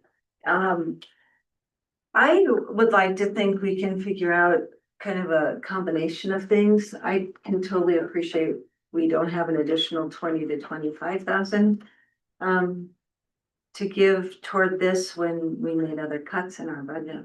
Yeah. However, I would like to talk with both Claudia Paterno, the chair of the LHC, and Kristen Bruckner, the staff. See what they feel they might be able to offer in kind this first year, like could 5 hours of Kristen's time help them get situated, because she's done grants and some things. Could, Claudia, they've already said they would probably want someone from the LAHC to sit on the board so that they have a direct communication there with that group as they change. I think if we offer the visitor center for office space with these improvements to the building, if we can get those made over the winter months, I think that's a nice contribution. I do think, and if you want to do 5,000 from the original supplemental, it wasn't carried over all these years, but that's not gonna make or break the budget. I do think there's a way. I like the idea of the revolving loan fund. I don't know that they'll want to take that fund down to 0. So again, with them having a budget and hearing their plans for that budget in 2026, I think it's more important to get your OEM in place and not be so worried about this historic programming next year. Yeah. And spend your money where you need it to get the foundation correct. Well, and to get more money. Work with the historic district, the preservation commission, and the museum to figure out how to present some of those things. Well, it would make sense to me, particularly with Sundance on the horizon, that they would spend 2026 laying the foundation and maybe not doing any programming yet. I know I don't know. What I don't know is, was their application approved because of this connection to the sesquicentennial and all that? Yeah. But if so, I do think that between HPC, the museum, there's still ways to do some of that stuff and give people an honorarium for performing. I don't think $23,000 worth, that seems, so if the board wants the staff to sit down and see if we can come up with something that is more in line with what I'm hearing you say, I totally agree. I don't have a problem with helping in year one. But I don't think we can't give our whole budget to it, or there won't be any public art activities in 26. Yeah. I mean, theater will still happen. And individual things like the Warrior Soul Project, but ours would not, if we gave our budget to them, we would not. Yeah, I'm not willing to do that. It doesn't sound like you do. No, I don't think they're ready to be able to handle it. But I mean, if Kim wants to help, she's, we have a pretty good grant record, if we can help by providing a list of grants that we think would be really great. Once you get it, your foundation again laid, it's just a matter of manipulating that for the applications for what they're looking for. I'd be willing to say we could help in several different ways. Seemed like Ken had some ideas right away. We did. Yeah, I've been tapped for grants. We found one foundation that is dying to help artistic districts get started. And it's a local Colorado foundation whose interest last year was 48 million. So, if you find the right place and we sell everything we have going, we're just trying to get this all coordinated and use it as a regional attractant. You never know. Well, and it's such a chicken and the egg situation for them.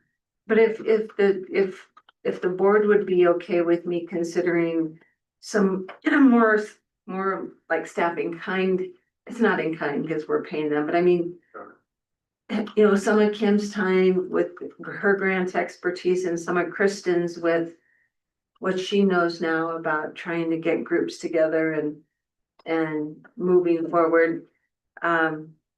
Be happy to do that. Yeah. And I think we say one of our members from LAHC and the CCI, if we send two, say you pick one, we pick one. Yeah. And So you're saying this staff time would take the place of the proposed operations manager? No. The Oh, first no, year? not No, they're necessarily. required by. Okay, that's right. Yeah, I mean, who knows, maybe Kristen wants to apply for it, I don't know, but if she does, fine, and if they wanna hire, fine, but it sounds like they already have, what'd she say? 7 or something, 12 applicants? Trustee Williams, you had something? I was just gonna say, I think this is a good approach. I think we should use our staff time and our BOT stamp and our budget dollars to help make sure that the combination really happens. So if at any point in these conversations, you got a sense that LAHC was not as enthusiastic about this umbrella policy, then we need to know that. If we think that people aren't being very disciplined and are doing some of the same work twice or sending more people to CCI than they should, we should use all of our levers to help solve that problem. One thing that I spotted in the materials was that they were hoping to get from the planet exactly the same amount of money that they were hoping to get from us for the hiring of the staff lead. And that makes me wonder if the planet might step in and fill that vacuum if we didn't. And maybe one of the levers that we can use is we help make all of this happen, but we don't do a lot of upfront funding. We let someone else step in to do some of that upfront funding with our promise that next year our funding doesn't go through LAHC, it goes directly to this, or it all goes through LAHC into this. But whatever we do, we make sure that they get off to a good start and that we position ourselves to help the combined exercise really combine at least by next year. It doesn't seem that hard if we have what by my count is like 7 pools of funds that we're putting money into for travel, for consultants, for LAHC programming, for the revolving fund, for all of the ways that we've tried to help these people. You put all of that together, it starts to be a pretty significant. That's what I think too, and I think even if if it was the planet and the town and their own funds, each threw in 10,000 to get this started, it's not one group taking, we all have skin in the game then to make it work Yeah. too. Yeah. So, if the board would be up for it, I'd be happy to keep working on this with them and see if we can come up with something functional. I'll find out some of the answers to those questions. Because we also know the planet is very interested in expanding and becoming a regional artist destination for the northern Colorado region. So they want this to happen too. So Yeah. I think now that, because it was just last week, we kind of vetted this whole concept and put it on paper. So I think if we could meet and talk further and look into the RLF, see if that's a possibility, I think we can put together $30,000 to help them get this OEM started. Are we still comfortable with Which the? is ours this year. Yeah. Some might be ours, but some might be ours next year. Possibly, I mean, unless we can get a nice foundation grant. But if you're good with us spending some staff time on grants and some of Kristen's time on this. That's for me. I'll check with the EDC, although I think they're not meeting in December, so it might be January.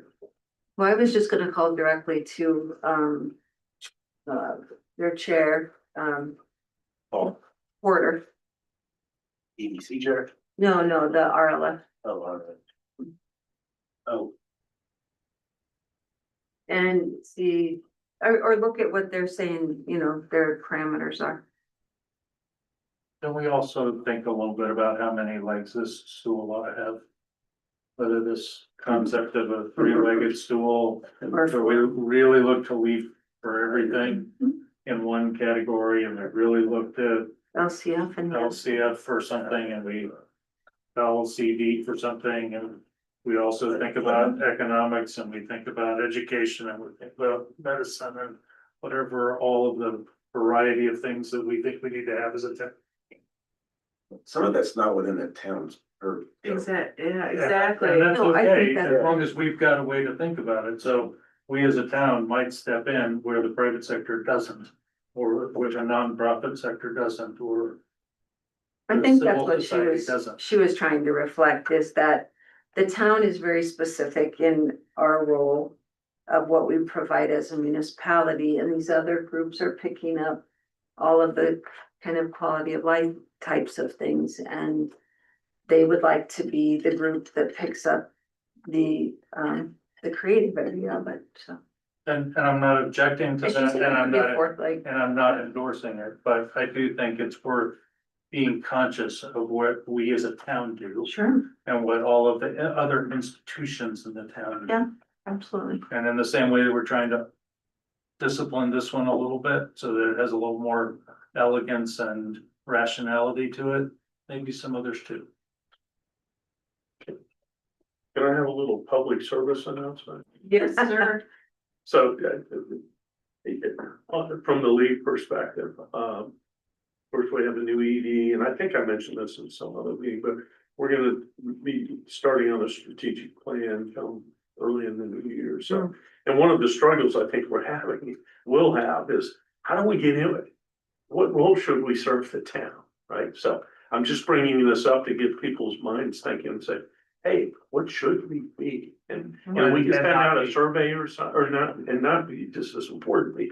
But, so anyway, I would love to have people's input as to how can we get meaningful data, to make, have some meaningful dialogue. So, because I found it was interesting, the Sewell, and I was like, oh, okay, and the confusion between LCF and LEAP and those kind of things, so I think it's good that LEAP's gonna look at that, at least with their own context, and understand what services should we provide to the town. This is very similar to when the town had goodwill grants and we quickly realized we don't need to be in the business of trying to hand out money to private sector. Let's give it to someone who specializes in that and let them do the scoring and all that. Well, So, same thing with the marijuana tax money. Yeah. let's give that for mental health and wellness. So this is just another, I think, evolution of our community as a whole. Well, and so it sounds like everybody's okay with you continuing to work with.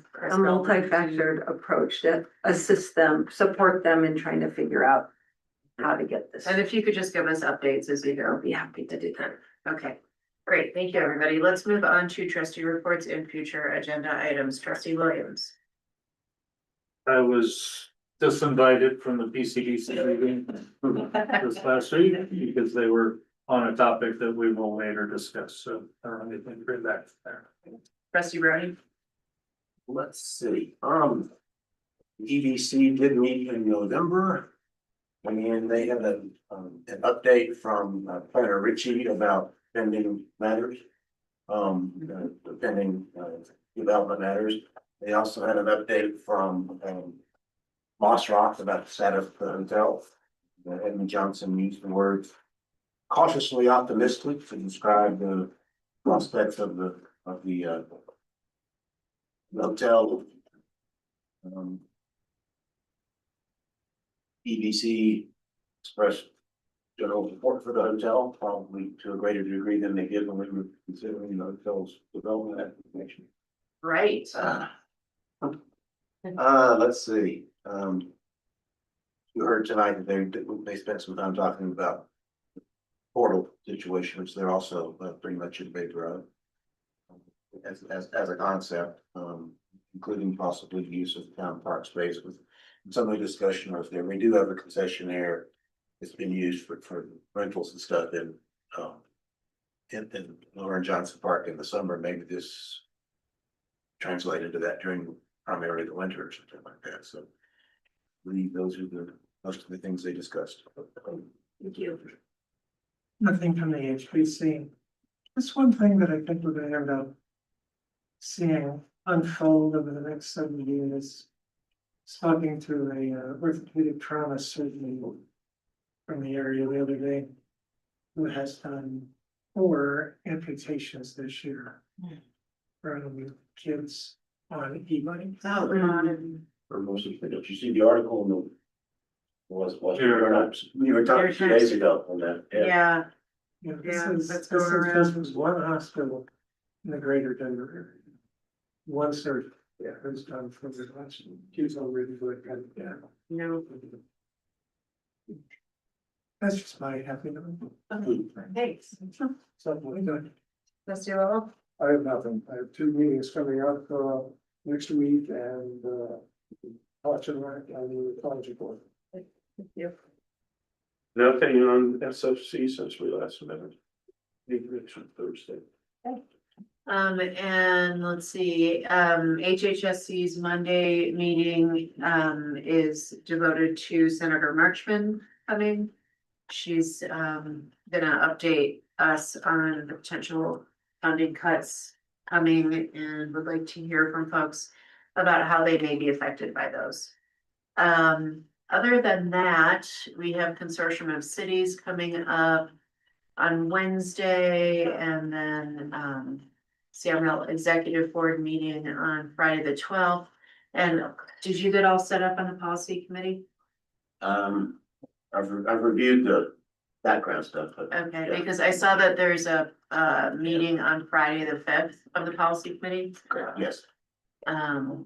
So just want to make sure that you have that on your calendar, and if not, I can bother them, and thank you again for joining that. And that's it. Can we have a summary of action items, please? One more thing, yeah, on Senator Marchman's visit, in case 3 or more of us want to go to that. Does that need to be? Oh, we were gonna noticed post as- it. Yeah, we were gonna post a public notice to add that to our, action items. And it'd be great if we could get that into an e-blast at some point. Sure.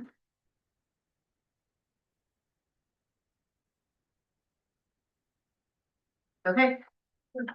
Summary of action items, please. All right, item 1, I have the LCDs to share their bylaws with the Board of Trustees.